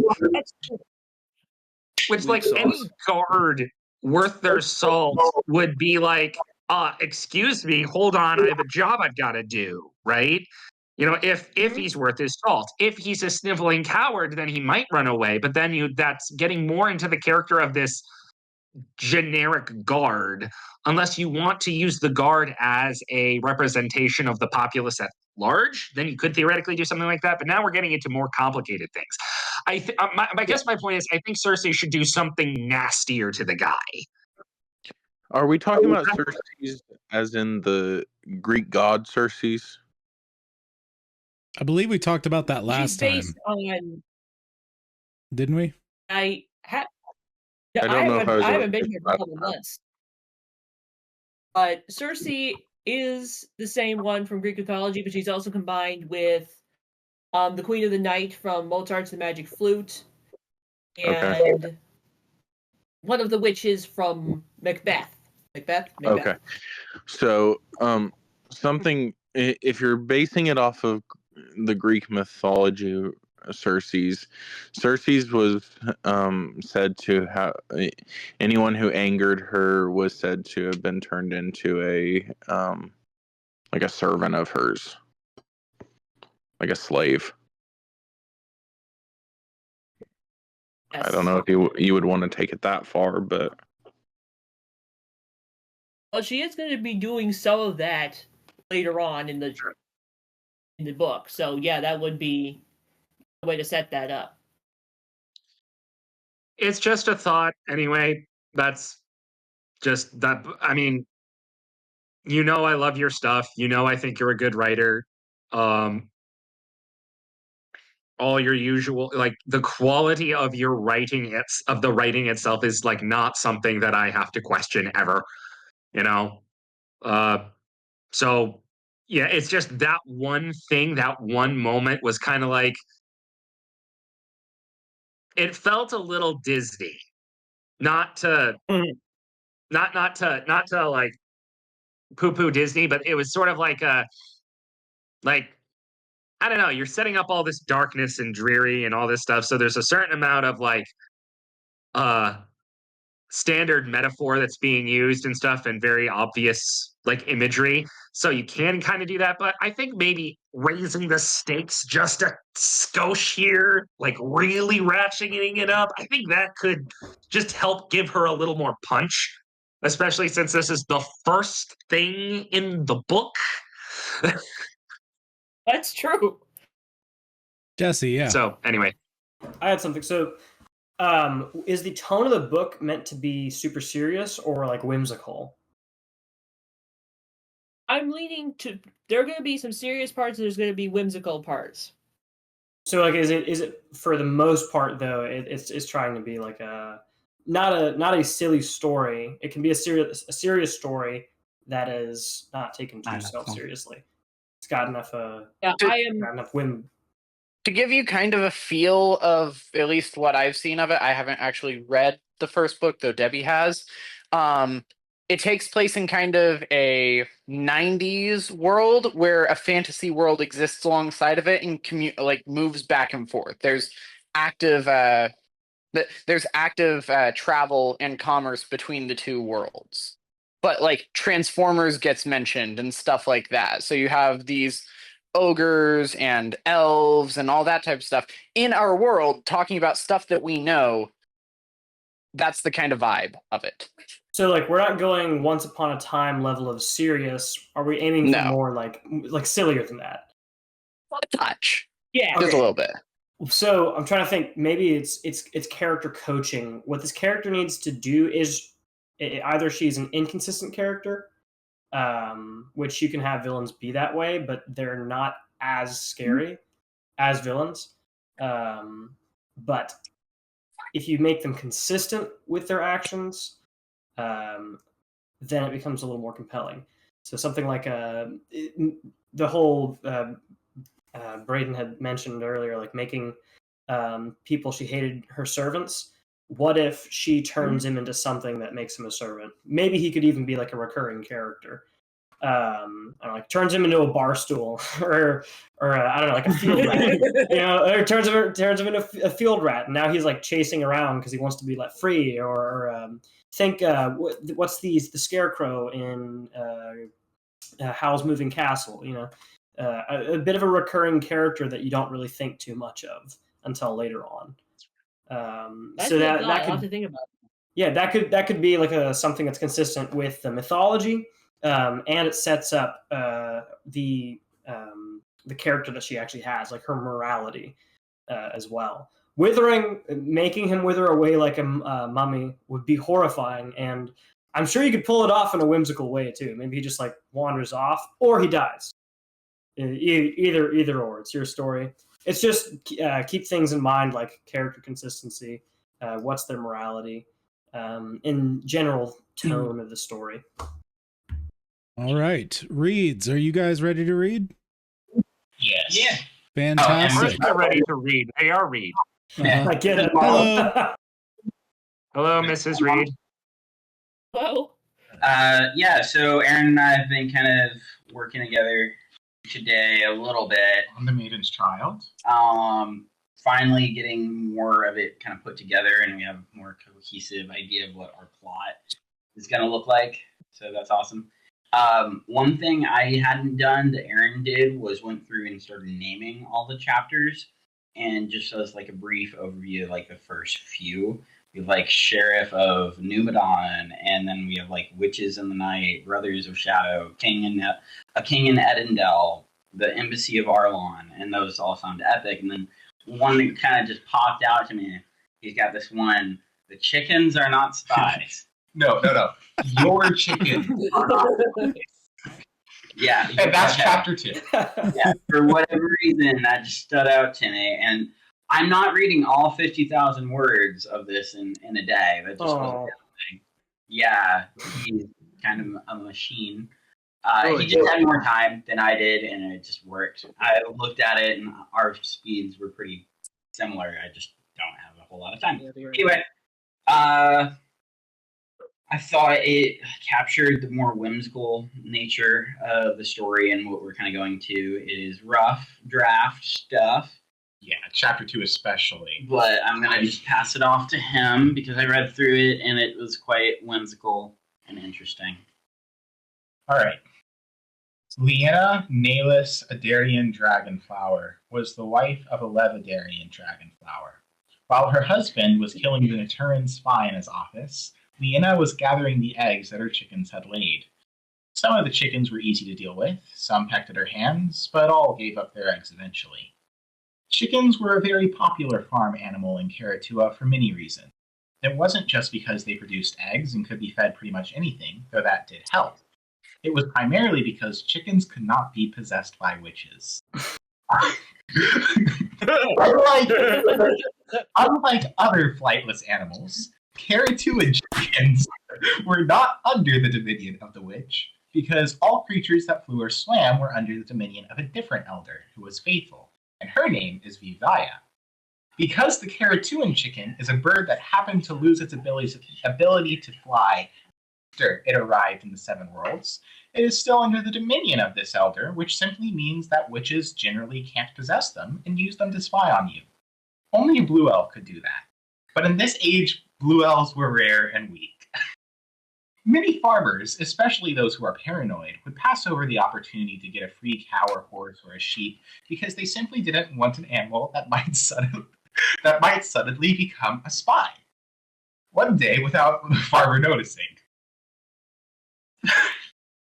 But a chicken? Every farmer would like another chicken. Sorry. You need me to take over? That thing would never spy on its owner. For the House of Adarian, which was trying to keep itself hidden from witches at all times, if they wanted to raise any animals on their farm in Numadon, chickens were the only real option. Liena gathered the eggs in a small basket.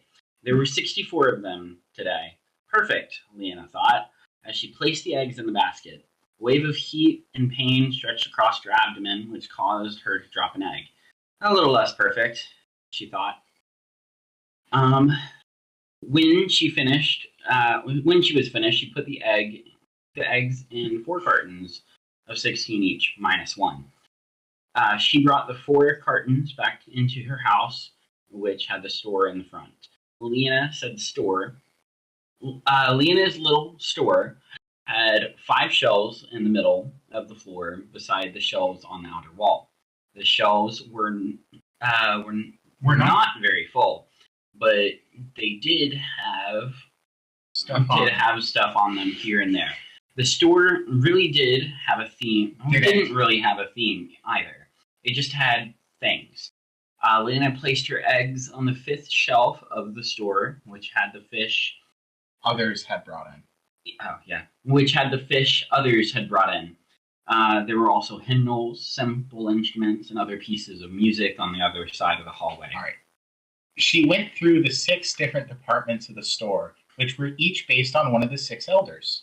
The first department, themed after Kagera, the Elder of Light, was filled with candles, mirrors, lanterns, and paint.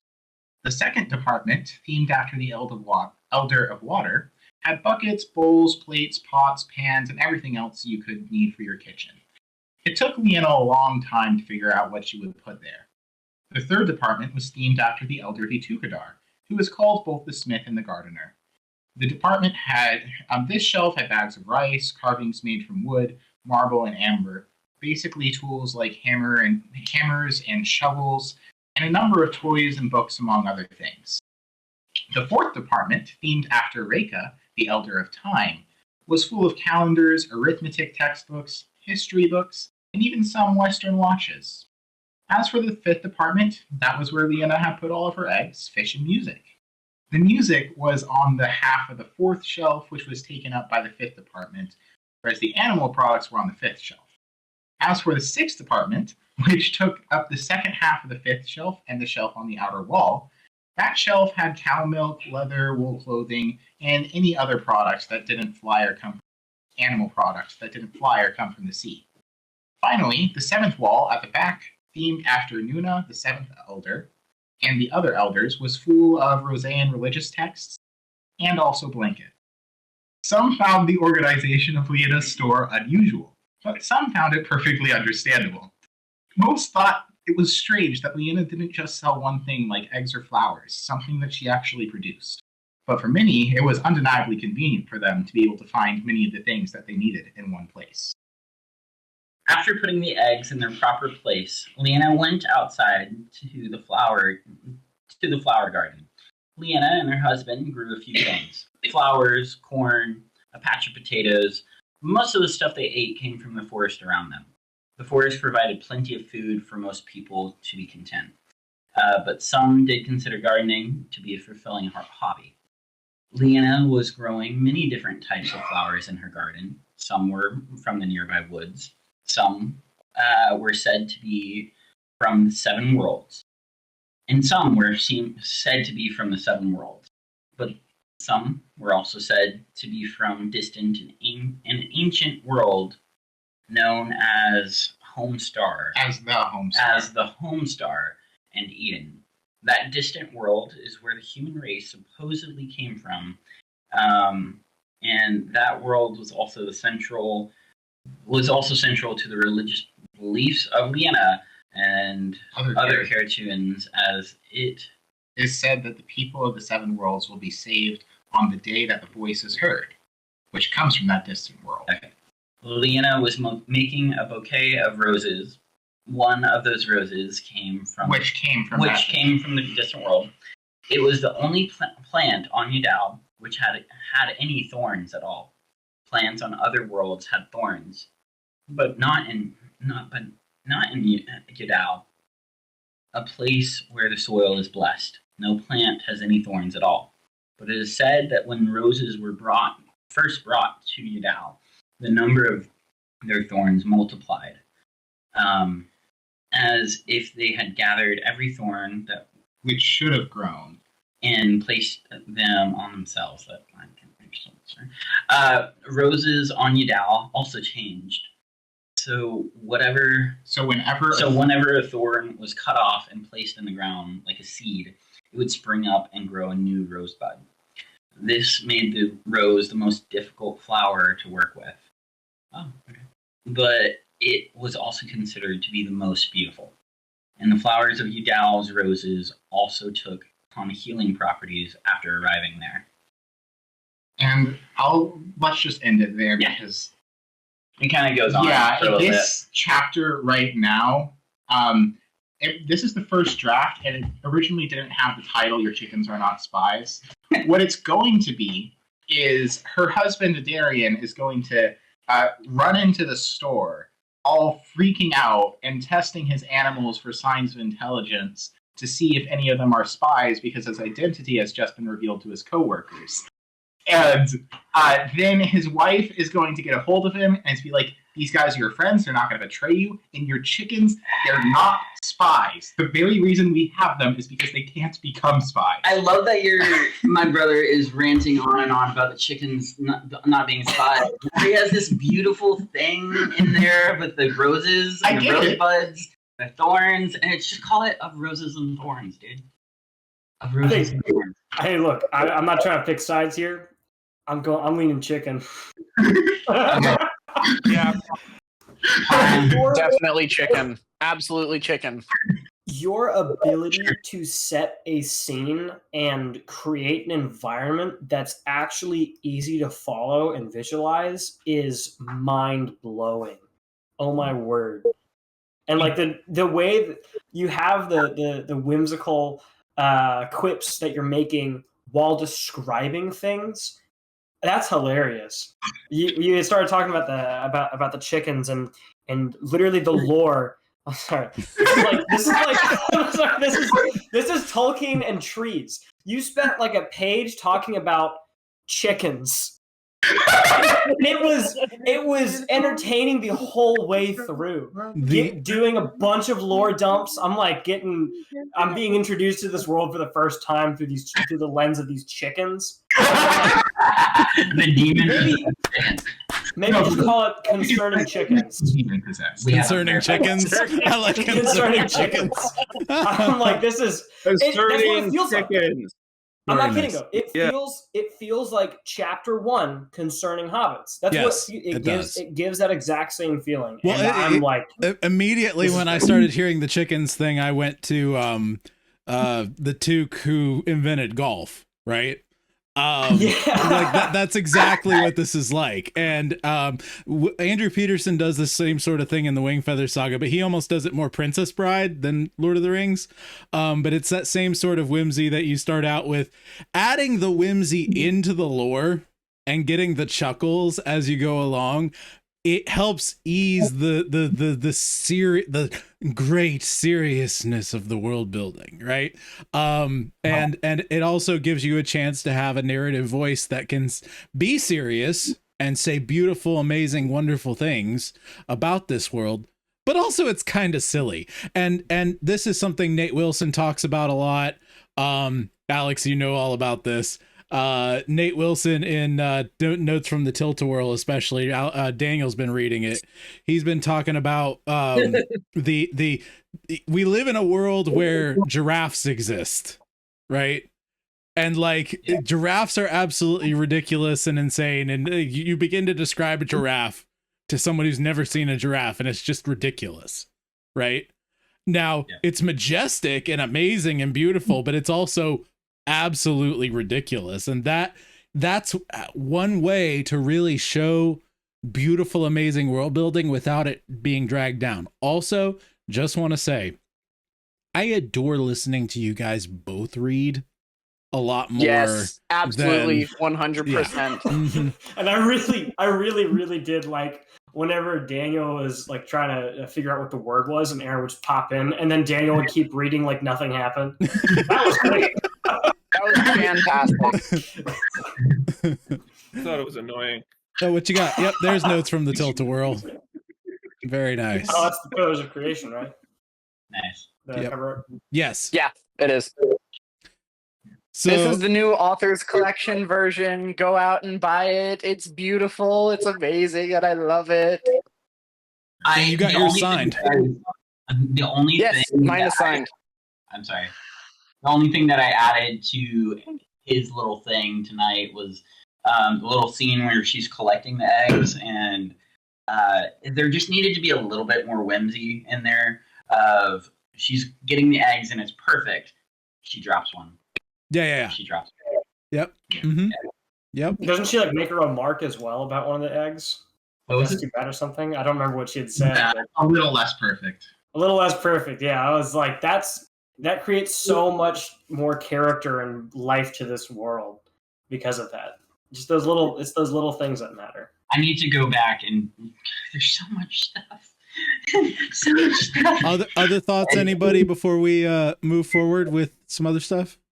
Are you guys heading on Wilson's? Oh, okay. I wanted something to say that it was so far that's probably the best stuff that you've written that I've heard.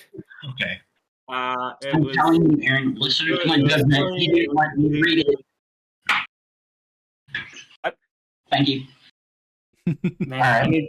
I need to get my brother in on these so we can read an excerpt from some of his stories. Yes, please.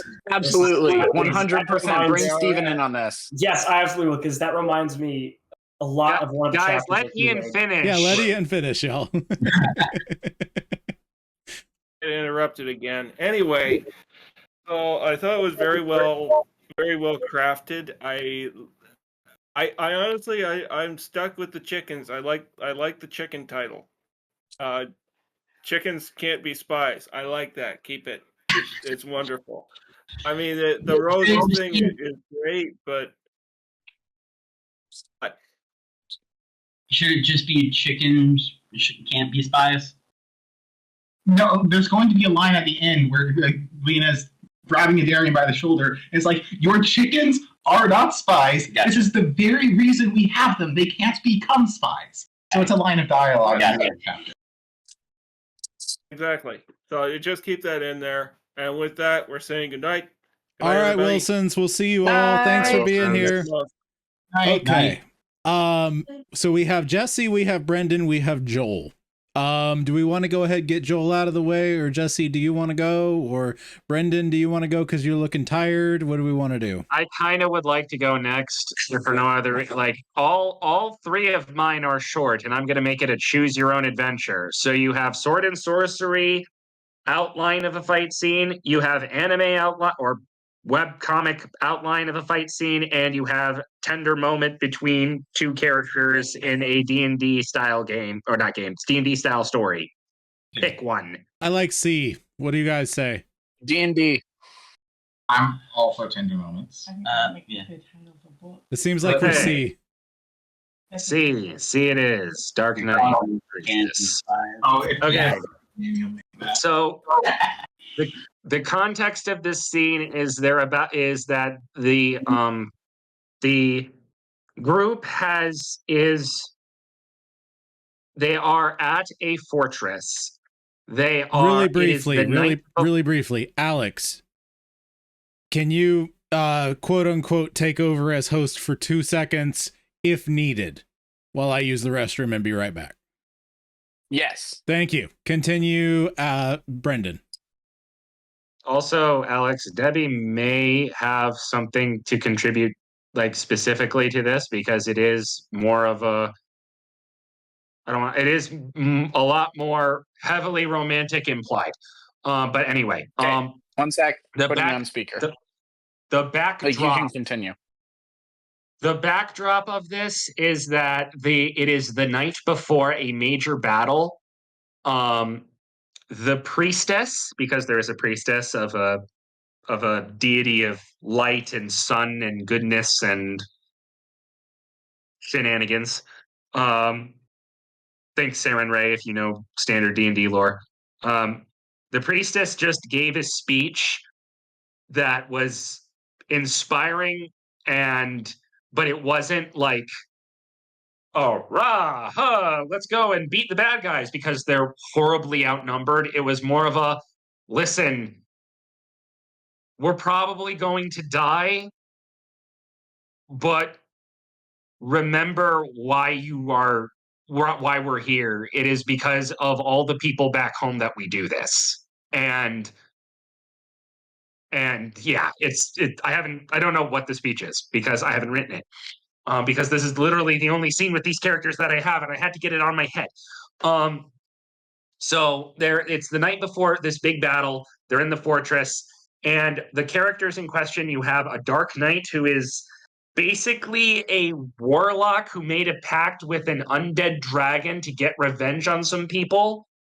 And the undead dragon wasn't actually turbo evil. It was just, extremely angry at other undead, and so his mission in life now is to hunt down other undead. It's really odd, but and then the priestess is this divine light priestess. So we're gonna try. Scene begin. The Dark Knight breathed in the cool night. That's a problem. Air, having finally escaped to the battlements, away from the bustle of the other soldiers. Despite the scattered clouds hiding the stars, the moon shone bright, hanging high, and bathed the fields in a soft glow. His eyes, enhanced to pierce even the darkest of magic, watched the fields with care. Yet despite this, he found his mind wandering, hearing the speech she gave, thinking deeply on her words. Ever the vigilant one. Despite the softness of her voice, it cut through his thoughts like a clap of thunder. Just doing what I can. Silence fell between them. She moved next to him, and he looked out over the fields. You spoke well back there. Though his words were subdued, it felt as if he had finally broken free from his it felt as if they had finally broken free from his tongue. Well, I was just doing what I could, she parroted him in a gentle, teasing way. Many captains would have lied to them, promising them victory or glory. His words seemed to slice the air, cutting at ghosts of the past. I wanted to tell them everything would be all right. Her voice was quiet, dampened with melancholy. I wanted to tell them that we would succeed, that the light would guide us through the darkness. She sighed and slumped against the battlement, looking out over the field. But it felt wrong. I knew it was wrong. Many of them will die tomorrow, and even if I spend every ounce of my blessing, even if I spend every ounce of the blessings that she gives me. The Dark Knight didn't remind her of how much the odds were stacked against them. She knew and wished that she didn't. You gave them peace, he rumbled, a gift that is far better than false hope. Moreover, you inspired them to be the men they swore to be. In all of my life, I had not seen such an ability among anyone but the best leaders. He finally turned to look at her. Take heart, priestess. You are far more worthy of your mantle than the archbishop, in my judgment. She didn't respond. Her eyes continued to gaze out, looking at nothing, letting the weight of his words sink through her ears to her heart. You probably should rest. His voice, uncharacteristically soft, cut through the fog in her mind. I suspect you will spend much of the night praying, but you need to have your strength for tomorrow. And you? The question was quiet, almost accusatory. I have some preparations to make. By your leave, priestess. He turned away. In an instant, her hand was suddenly grabbing his. Why? Her voice trembled. Do you think I am so hypocritical that I would not heed my own advice? Tiny hands squeezed his, gripping harder as if hanging on for dear life. I told them to go spend time with the ones they hold dear. Am I free from such a charge? Should I not also be with those whom I care, who I hold dear? Would that not be right? The Dark Knight didn't move. You are devoted to your goddess. She is the one who you take refuge in and whom you should hold above all.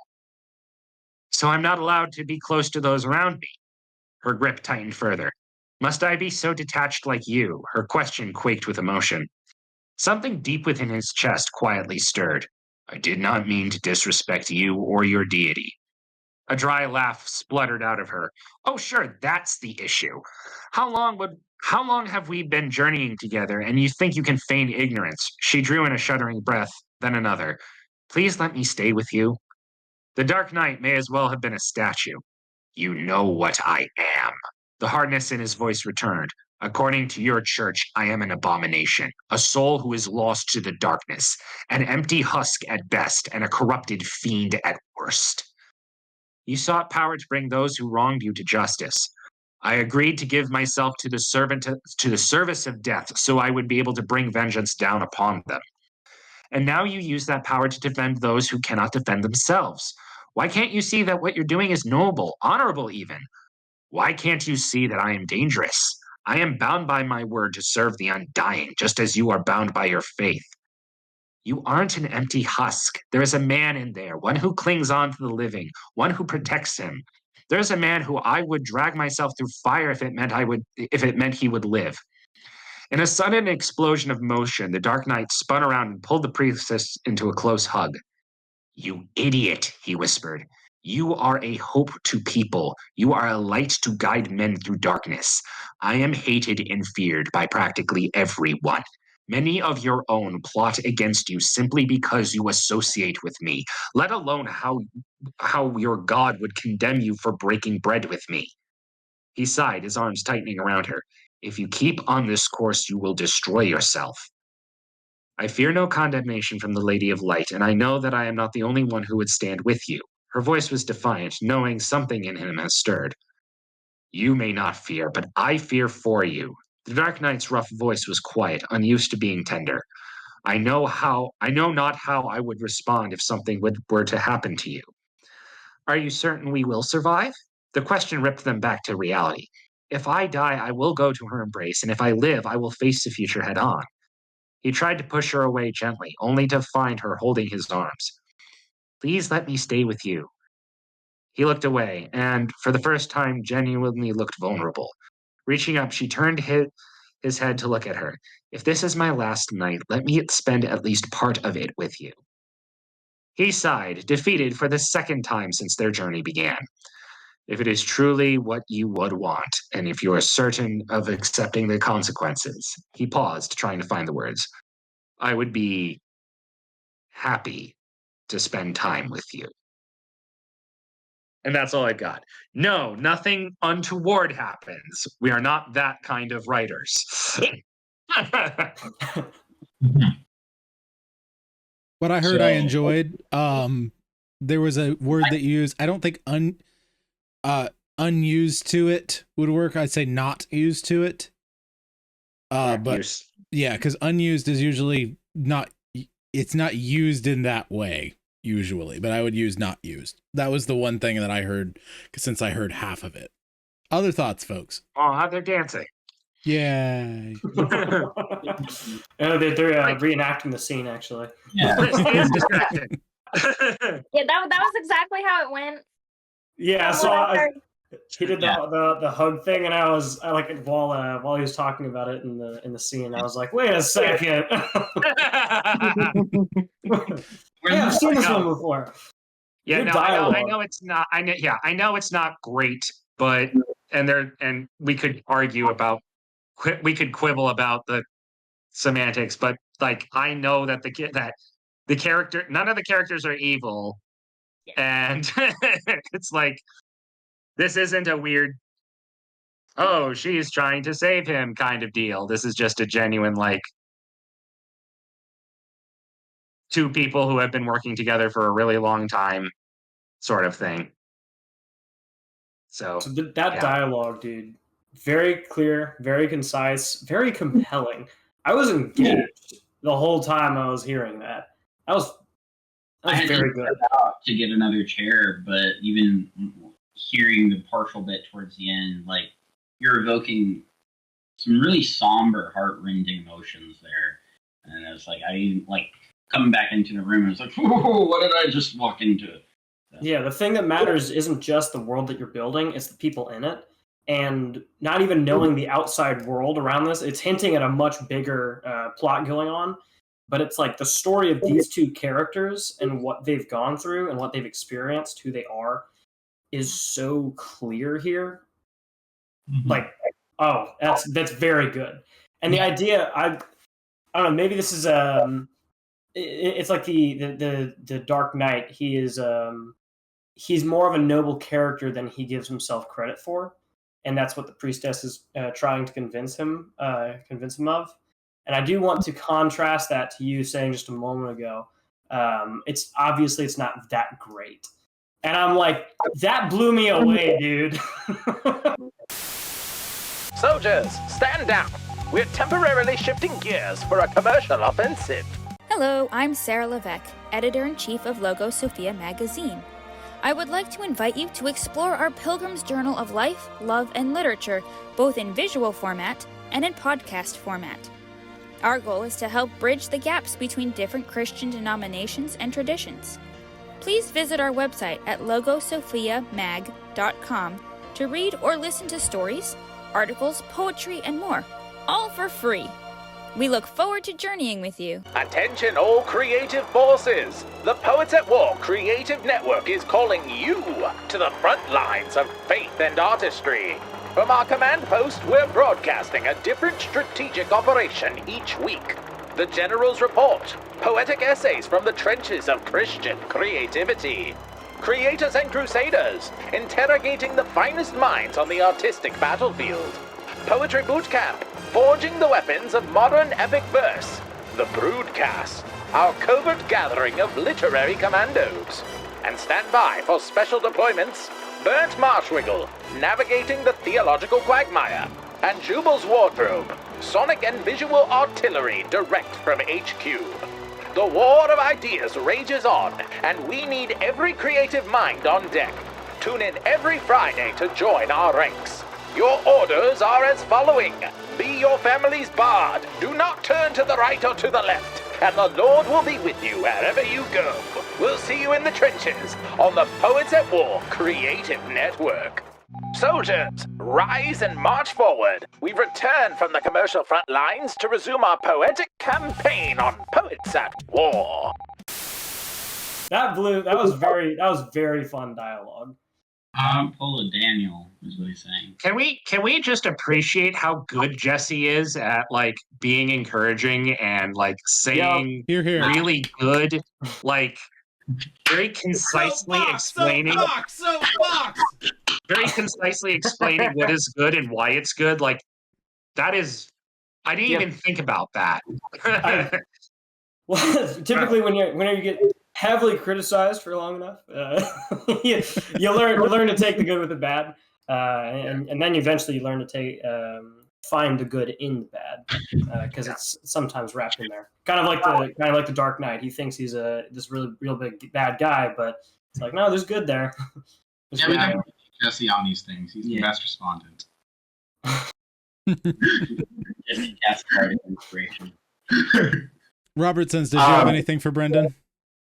I would say Aaron, yeah. yes. Hold on. Go ahead, Aaron. Oh, let him go. So my main question. So these are two different characters that have like spirit-based magic or something, or I don't know, but they're like sort of two different gods, right? Not exactly. So, okay. So there's gods, right? Gods, they're the clerics, the priests, they do that. They pray to their god, they get power. Boom. Yeah. Warlocks are more of a it's similar, but not the same, because the entity that's giving to them is not all powerful. So there's an exchange that goes on. Yeah. They have the warlock has to do something for the patron, it's called. Yeah. And in exchange, the patron gives them power. But it's at cost to the patron itself. Right? Yeah. The patron is sacrificing a piece of them to do that. Whereas with a divine entity, it's just like.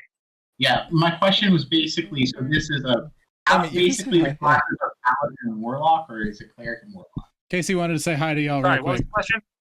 Casey wanted to say hi to y'all real quick. Hello. Hi, Casey. So this is the inspired setting. So I was asking, like, is it a cleric and warlock, paladin warlock? Is that what's going on? It's cleric and warlock. It's a cleric and warlock if we're using D&D terms. Yeah. All right.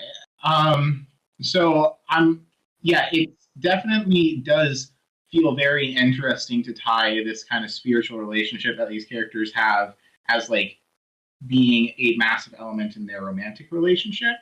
That definitely is interesting. And the Dark Knight, he sounds like a character that feels guilty that he is a warlock. And like, is that the case? I think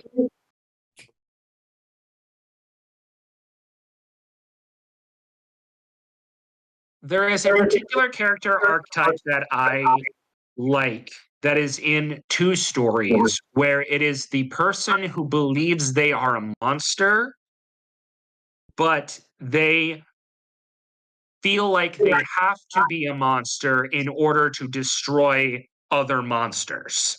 Yeah. That's what's going on here in not as many words. So he's not necessarily guilty about being a warlock, although there's some regret there. It's more of he doesn't feel like he has a choice. Mm-hmm.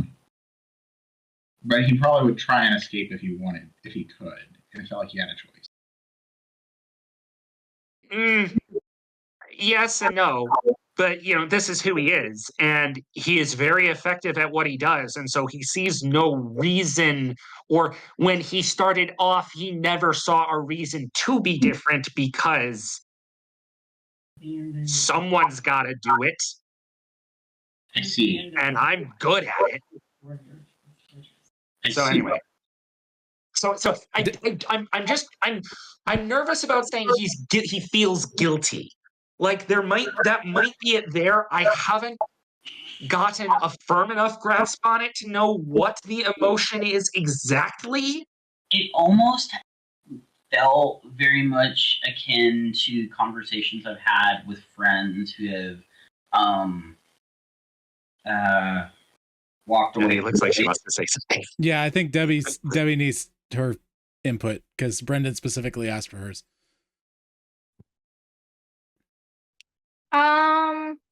I'm not sure I have much.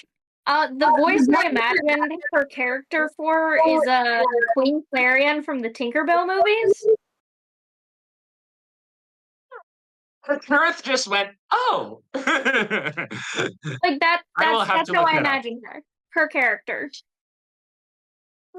Yeah, I can kind of. Kareth says, yeah, she can see that. Like, especially Secret of the Wings, where it's all of the stuff with like Lord Mallory, where she like is having to ban people for certain reasons, like that kind of melancholy doing things for the good of people even though she doesn't like it.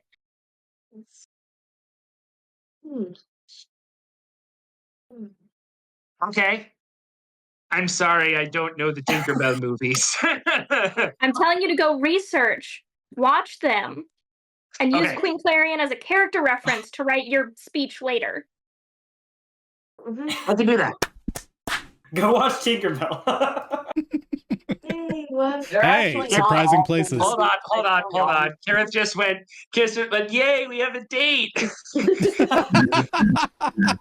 Make it a double date and stream it with us. There you go. Yeah. Alex said, heck yeah, I don't know what to do. Alex is saying it's good. Secret of the Wings. You're getting cut off. You need to come over here so we can hear you, Alex. You've got a MacBook. We can share play. It'll work. I do. This is true. It's an old MacBook, but it's a MacBook. It has FaceTime. It'll work. It's fine. Oh, boy. Is the dynamic between the characters supposed to be romantic or platonic? In between? Brendan? Romantic, but not, but what? But Answer the question. Not evangelistic. I know, it is, I want it to be romantic. It's currently platonic, but there's romantic tension there? Yes. Okay. I'm getting the vibe of like, I want to be close, but the closer I get, the more this hurts. And Watch Secret of the Wings. Okay. I will. He gets to be Lord Mallory. I gotta say, Daniel, you said so much there. That was great. That was probably the most poetic thing of the whole night. What? Yeah, you just said like, I'll get. Never mind. Okay. So Secret of the Wings. Hang on, let me write that down. All right. While you're doing that, I don't know why I'm writing it down when Kirith is so excited. She's over here bouncing up and down. Like, once again, yay! Okay, so we have two more left. We have Jesse and we have Joel. Jesse, do you want to be last or do you want to be here and then I read Joel? I don't care either way. It might help to have Joel be last so that you can just reference him to the last one in the video. Okay, I'm fine with that if Jesse's already. Are you ready? I'm ready. Let's go, sure. Jesse. So me and my family, specifically me and my brother, have been working on doing a like some music. We love, as a family, we all love singing. We've loved singing for years and years and years. And I have learned guitar in the past about 2 years now. And recently, I think it was a couple months back, I suddenly woke up with like this inspiration to write this song, and I just started writing. And that was like 4 or 5 months ago. And since then, it's just kind of blossomed into writing a few more songs. And now we have this whole idea for like an EP that we want to release by the end of this year. Maybe do a Christmas single. And then next year we have another idea for an album. I'm not even going to drop any hints, but let's just say I'm very excited about it. And so I wanted to give a little. I was going to play the one of the songs, actually, the first one that we did. I don't know if my Blue Snowball and Mike will pick everything up, and, like with the guitar and everything. But it is very fun. I also wanted to show some butterbeer. If any of you ever watched or read any of the Harry Potter stuff, just got that from Super One. Thought it was cool. Tastes great, by the way. By the way, one setting you can check if you go into user settings, go to voice and video, and there is a automatically determine input sensitivity checkbox. That'll fix it so that we can likely hear the guitar and stuff. Yeah, shut it off. Yeah. No, I'm not hearing you at all now. Maybe it was already off. Now I cannot hear you. Is that better? Yeah, now I can hear you. Okay. It was turned all the way up. That's why I was like, okay, gotcha. Right. There we go. All right. So where's the noise floor? I mean, it sounds about where it should be. Go ahead and play a little so I can hear. Yep, we're hearing everything. So you're good.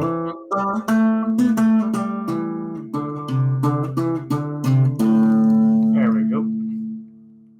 So excellent choice of a starting music, by the way. What? The tune you were playing was Soldier Poet King, right? No, that would be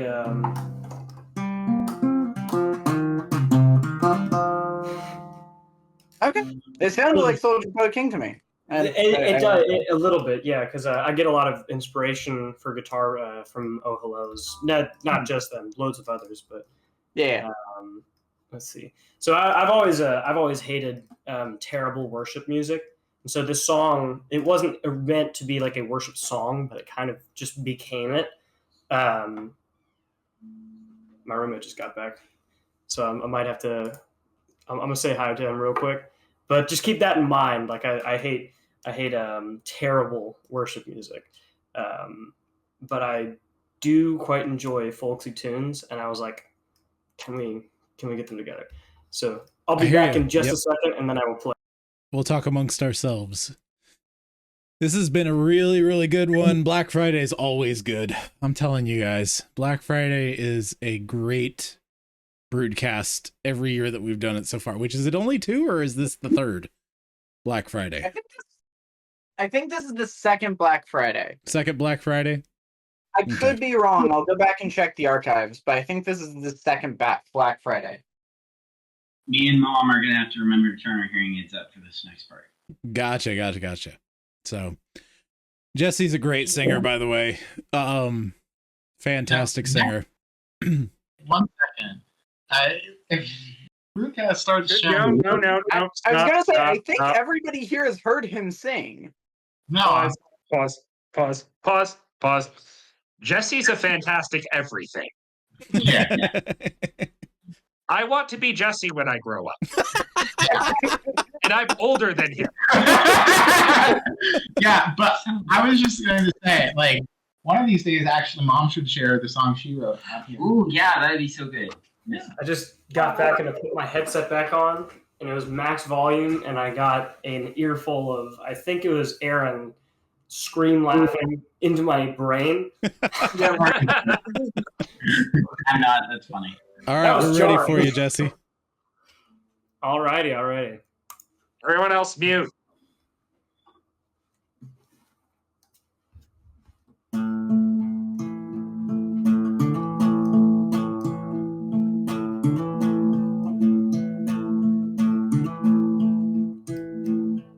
The Lord, He is exalted on the mightiest of hills. The city on that rock never fades.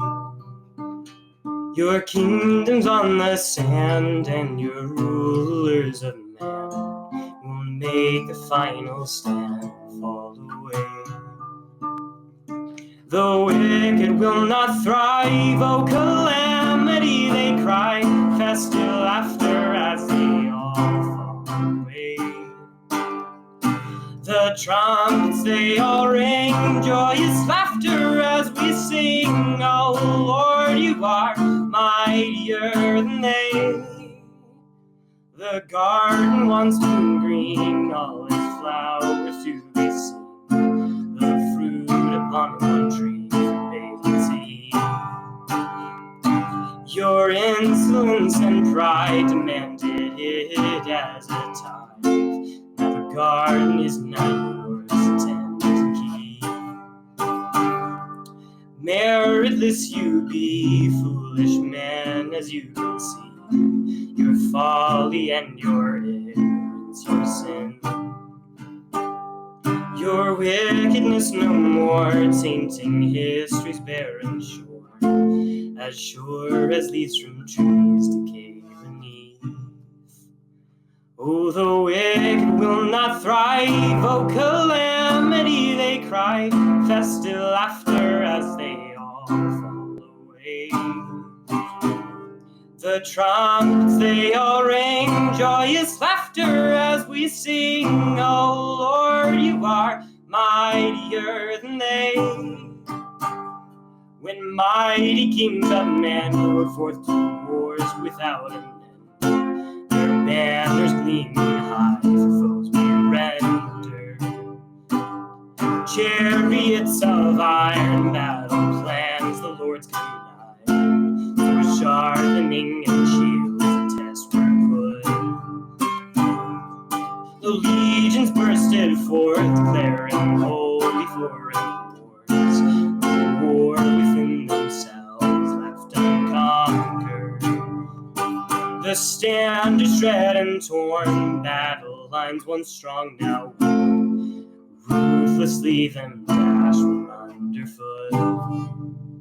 Oh, the wicked will not thrive, oh, calamity they cry, festive laughter as they all fall away. The trumpets they all ring, joyous laughter as we sing, oh, Lord, you are mightier than they. Men with hearts of stone lashed their Lord till they all swore. His death complete now here upon this hill. Yet empty found they there the tomb they knew not to be bare. The Son crucified left their garden. Rising to his throne, the dead who walked to all they told. The man who died now rose and reigns. Your wickedness no more, tainting history's barren shore, as sure as leaves from trees decay beneath. The wicked will not thrive, oh, calamity they cry, festive laughter as they all fall away. Oh, the trumpets they all ring, joyous laughter as we sing, oh Lord, you are mightier than they. The wicked will not thrive, oh, calamity they cry, festive laughter as they all fall away. The trumpets they all ring, joyous laughter as we sing, oh Lord, you are mightier than they. Yes. Do the sound effect. What is sound effect? Which sound effect? I don't have applause, That's a great unfortunately. song. Oh, wait, that one. Yes, I need to put that on my soundboard. Oh boy, well done, sir. Did you play that one for me when we were in Oklahoma? I think I might have, but it was very quiet and it didn't have the gusto because I wasn't there yet. Yeah, I didn't have it at the time. That was very early. I think I'd done it like a few days before that. The "Oh Calamity They Cry," the way you build that is fantastic musically. I absolutely love that part. It's so hooky. I love it. Yeah, and currently I have two other songs that I've done with the help of my brother, Steven, who definitely needs to show up for these as well. Yes. And currently working on one more that I want to do, as well as maybe like a Christmas song in time for Christmas. And then next year we got like this huge project that we're going to do throughout the year. Yes. So keep an eye out for that. Looking forward to it. Other feedback, folks. So, the first thing that I will say, it was really great. It was really great. And this really interesting thing happened with the audio for me.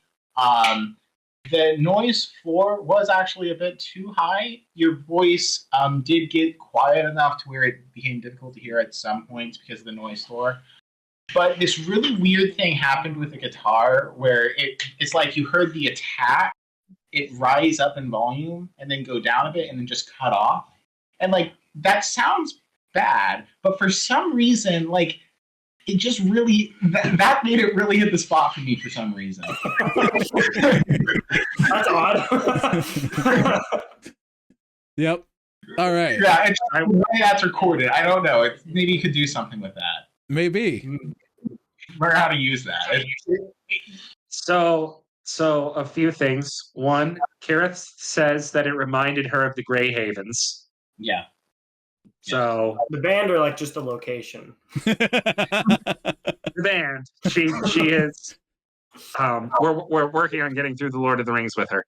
Okay. But the band Grey Havens. There are a lot of really nice locations up in northern Indiana. If you ever want to shoot a music video with me, I'm just saying, cool. dude. It has I'd a love cold to have a sound to the crack. music too. So yeah. I would love. I genuinely would love to have a crack at filming that. And I know that you can film and edit yourself, so you don't need me. But well, hey, I would love. I would love to take a out. stab because, I am, I am an editor at heart, and I would love to be able to just get a whole bunch of footage, and then have you record it professionally with good sound recording equipment, and then just put it together for you. Because I think that would, yeah. Yeah, no, I'll keep that in mind. I wish I could say something genuinely helpful, but other than I like it, but I can't. That so works. What I'm it. aiming for first is to sing music that I like to sing, and see if other people can rejoice in it as well. So here's why this has become a huge deal to me recently. There was a few weeks back, I think it was about a couple months back. A month or so back, where I had started singing this at my brother's house. Not the one I was referring to, not Steven, a balder one. And his wife went like, "Do you have the lyrics to this? Like, we'd love to sing along." And so I sent them the lyrics, and then this crazy thing happened where they started kind of humming along and singing the chorus a bit. Well, this really took a whole different level last night, being Thanksgiving, where I was just kind of riffing on the piano, and then my brother Steven, he goes like, "Oh, want to sing the song?" And I was like, "Oh yeah, sure." And we did, and just on its own, everybody pulled up the lyrics on their phone and sang along. And I have a video. The audio is abysmal, but it was. I realized in that moment, oh my word, we just cracked the code. Yeah. My whole family enjoys singing this song. I think I can get them all to sing it in the studio.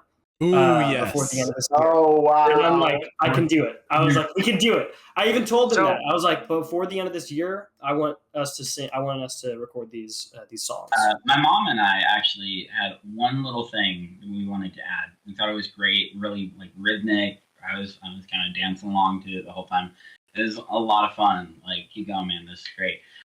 One thing, the ending, I felt like something right at the very end just didn't. It didn't. Yeah. Didn't resolve. Is that what you're saying? It didn't resolve the way you wanted? Yeah. Didn't resolve in a way that was cohesive. I felt like it needed something just. It might have been the quality of the Discord sound, honestly, because I thought it was fine. I personally don't agree. However, I will say that every single Presbyterian song I've heard so far has had a very major and upbeat tone. And I don't know, it's just something I've noticed. That's included. I have a few somber ones as well that we're working on. Brendan. Okay. I think I just wanted to say, riffing off of what you said, where you want to sing music that you like. That's yes. Like, I don't want to say like, oh, be selfish, but this is the I'm this is the thing that I think is really important. And like, I think that when an artist loves what they are doing, it increases the quality. And that is yeah, and I'm all about quality. Right. As we will find out on the next Creators and Crusaders. Soapbox. Anyway, continue. Maximum quality. But I think that the fact that you enjoy what you're singing, it is apparent, not in the sense of oh, this guy likes what he's doing, oh, whatever, it's fun. It's apparent in there's a mouse. It's apparent in the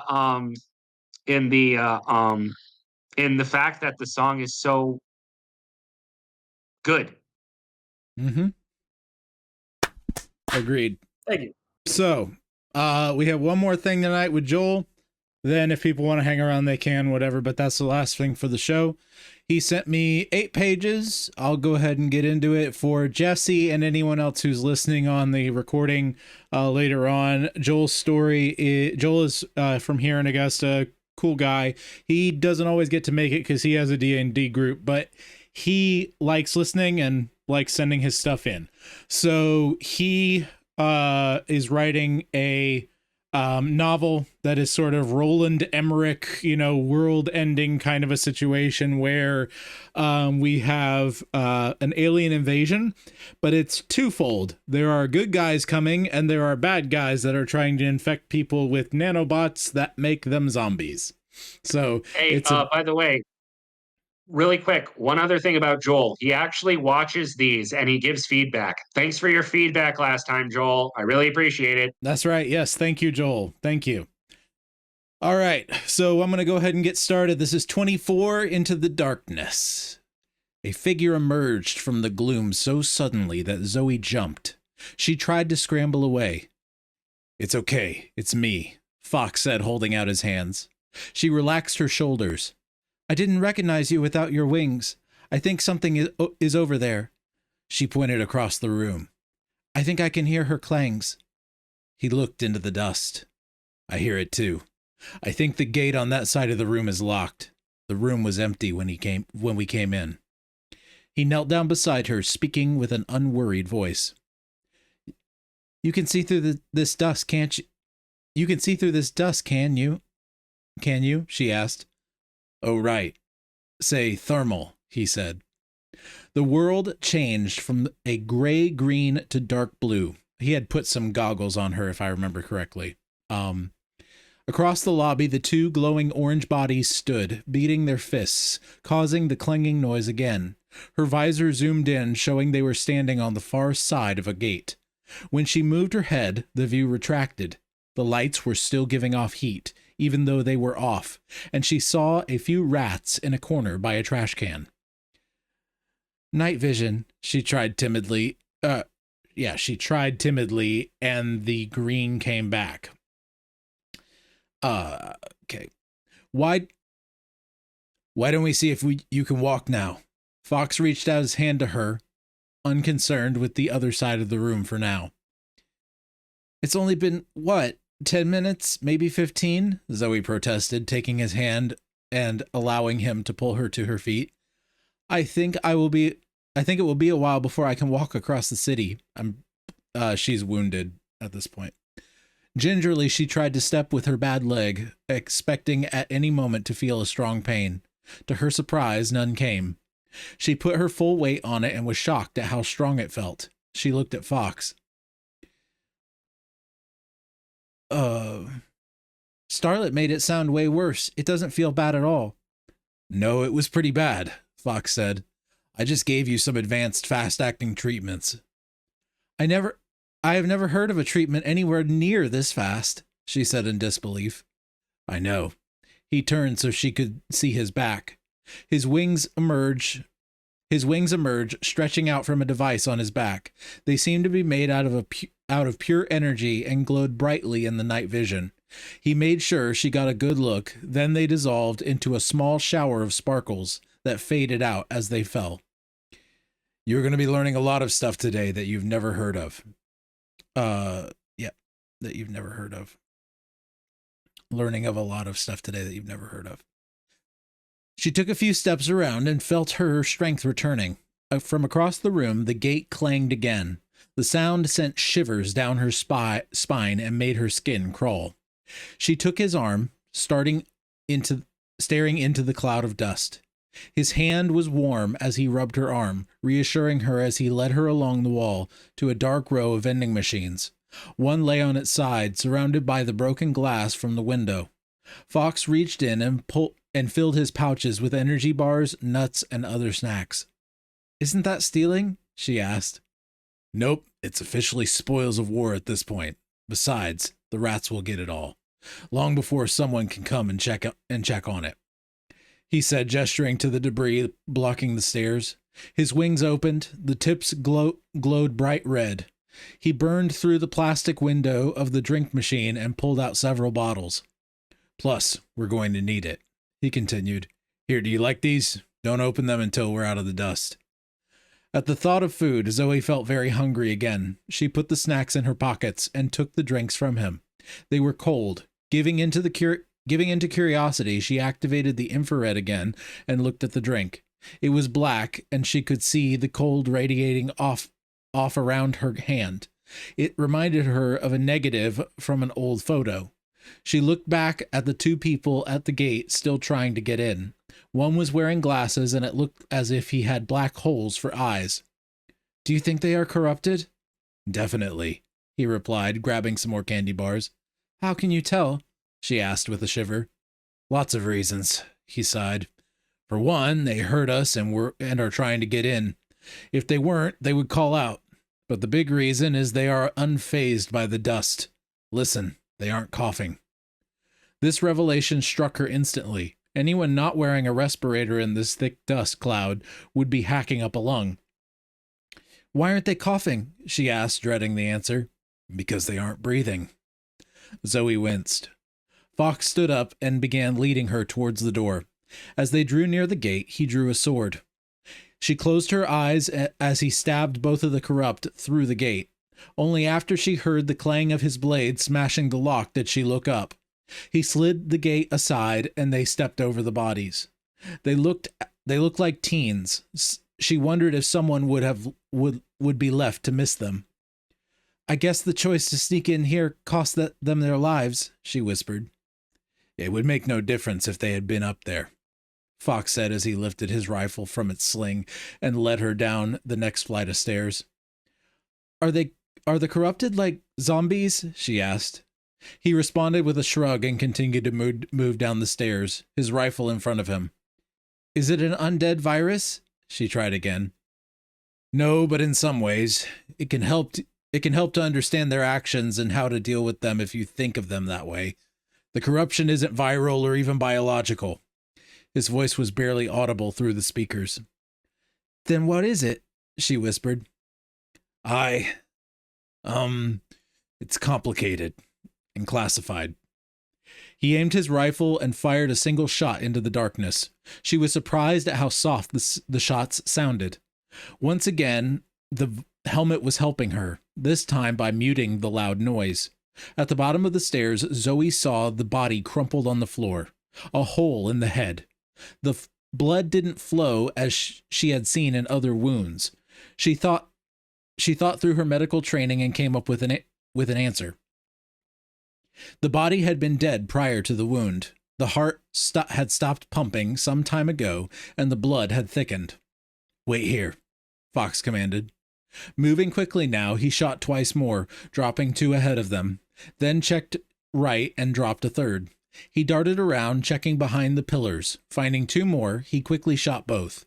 He swung around and checked the tracks themselves, firing twice more at the targets beyond her view before he returned.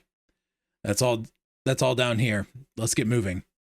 But she said they were 12, Zoe said, peering around the station.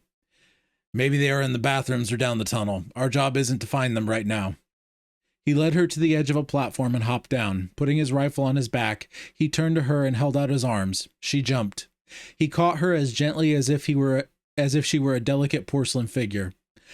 They started down the long tunnel. The silent darkness seemed to creep into her mind. Their breathing was the loudest thing she could hear. Even her heartbeat threatened to betray her position. Every dark corner seemed to conceal a corrupted, ready to tear into her flesh. She jumped at each drip that echoed. The cold air caused goosebumps raised on her arms and exposed leg. Zoe took Fox's arm again as they continued down the tunnel, moving as quietly as they could. Then there's a time jump bracket.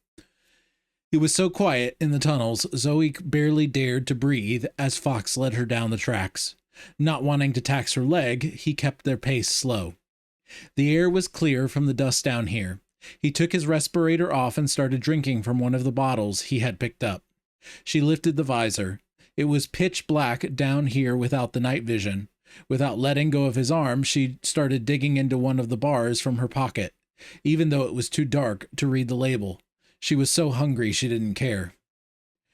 Do you think that the power is out and all the way to the next station? Zoe asked, trying to think of something to talk about to break the silence.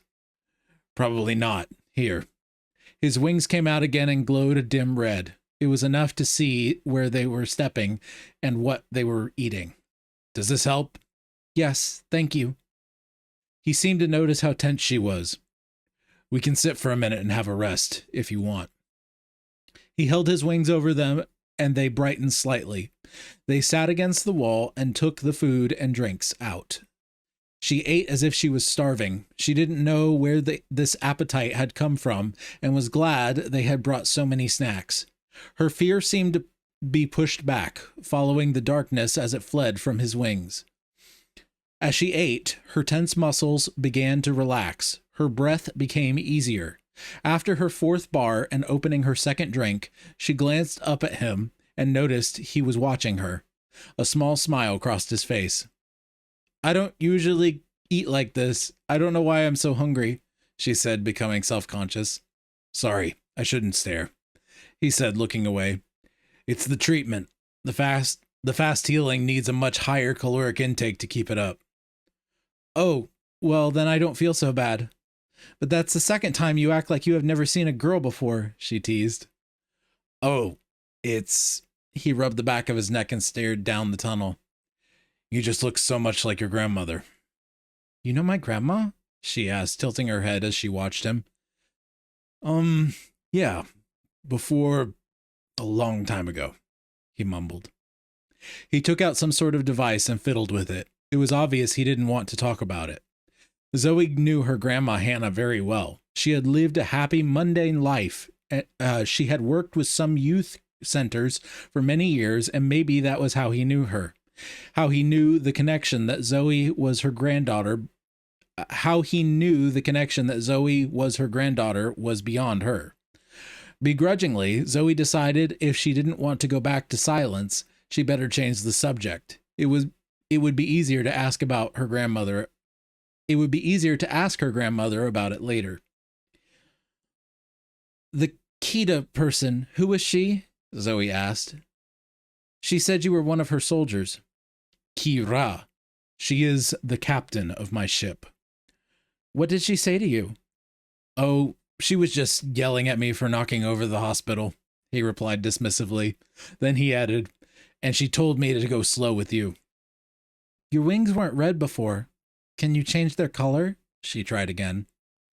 Yes, they are plasma energy. I can make them appear however I want. Zoe expected a demonstration, maybe a slideshow of colors over a rainbow. To her disappointment, they stayed dim red. Why red then? She asked after a pause. If this conversation was going to keep going, then she was going to have to push it the whole way. Have you ever looked at a bright light in the dark and then had to wait to adjust after it goes off? Red light doesn't do that. It is the least harsh on your eyes. Natural low light vision.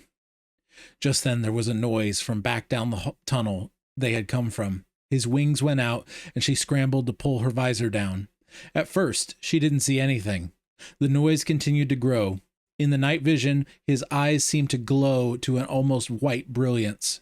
After a second, she saw a sea of bright dots on the floor coming their way, bouncing along like waves across the ground. He grabbed her and pulled her close. "Rats," he said. His wings wrapped in front of them against the ground like a shield. They blazed brightly in her night vision, washing out everything else. She flipped up her visor. The wings now looked like flames, brilliant white at the top. The wave of rats broke around the shield, afraid of light and fire. They were surrounded by a sea of rats. The noise of scurrying and squeaking was everywhere. After only a few seconds, they had all passed. The squeaking and scurrying faded into the tunnel. "What caused that?" Zoe asked, looking after the rats. I hope we don't find out," Fox said, looking down the tunnel from where the rats had come. He smelled the air. "Come on, I think we better get going." Fox and Zoe followed the rats. The darkness closed around them once again as he disabled his wings. She saw what he meant about the harsh light versus the red. There was a large wing-shaped spot burned into her vision for several minutes. They walked faster now. She was happy to find there was no pain in her leg. Fox looked behind them often, grunting to himself. And that's the end of that. Feedback for Joel. I am often impressed by his ability to just have such an eclectic and kaleidoscopic story, and it's all one thing somehow, and it doesn't make sense how it's one thing. It feels like it should be 10 things, but it works as one. Yeah, he definitely blends a lot of things well together. What else you guys got? How old is Joel? I'm not positive. He's a dad with 2 or 3 kids. He's somewhere around my age. So he's a fantastic storyteller. He is. It almost has the feel of what me and my nephew come up with whenever we play with his action figures. Yeah. It's almost like I'm trying to think. Dump the toy box out. And so I missed any of the exposition that might have been on the very front end of this. Yeah. But it was around, I think, like they were getting to the gate. Mm-hmm. And it talked about like stabbing the corrupted, and I was like, okay, now I'm really invested. So I didn't, because I was like, it was the line that said she wondered if they had anybody who was going to miss them, and I was like, okay, this is now really compelling. Like, this is getting into it. I was definitely found it compelling whenever we were walking through the woods, just holding on to him for dear life, like digging for snacks. But then all of a sudden he had wings now, and I was like, he introduced the wings. He introduced the wings like several chapters ago. Y'all just didn't hear it. I heard it, like it just kind of threw it as a side. Yeah, and I was like, okay. Fox is kind of a space marine kind of a situation, and Fox is he was on Earth way back. That's what the whole grandma thing is going on, right? He was on Earth way back. He's an Earthling, and he went to live somewhere else, and then he came back, and he hasn't aged as much because of planet rules, that kind of thing. So yeah, that's what's going on there. So yeah,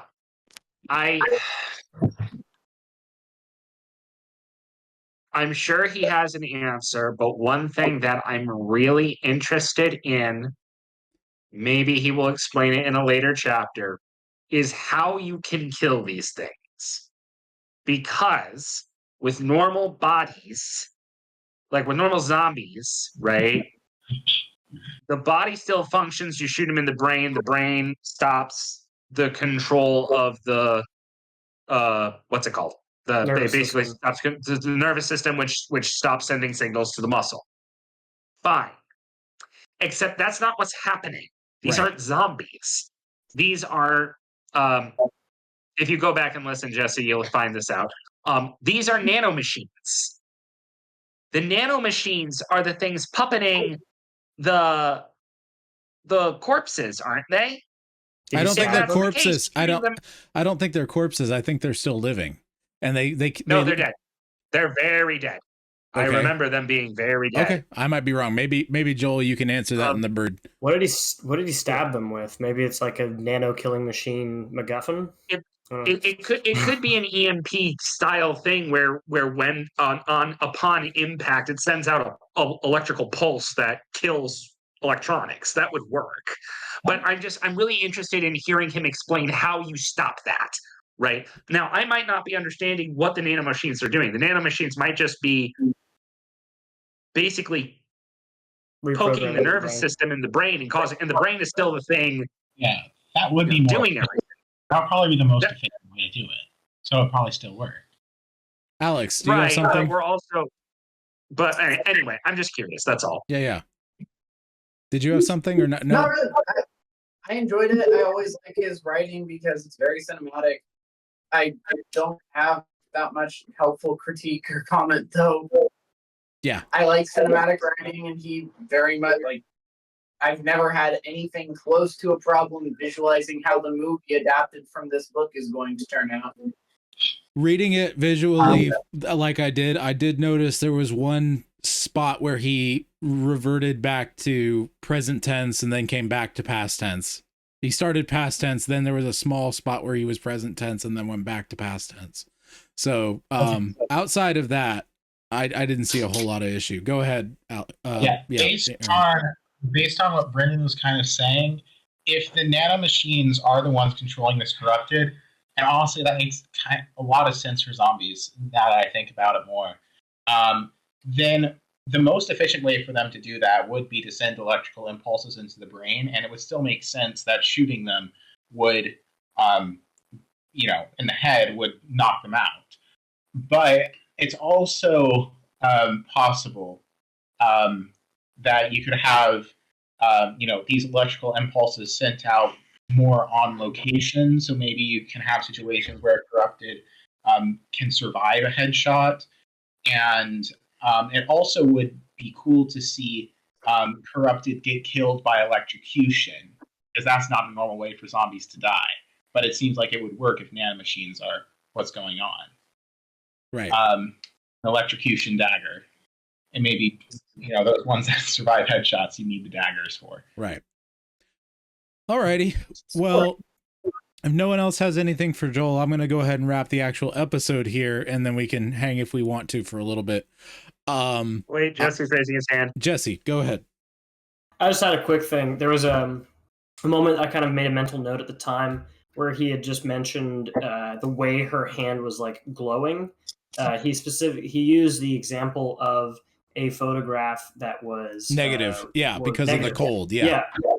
I really liked how he didn't just say it looked like a negative. He actually said it reminded her of a negative. He personalized it.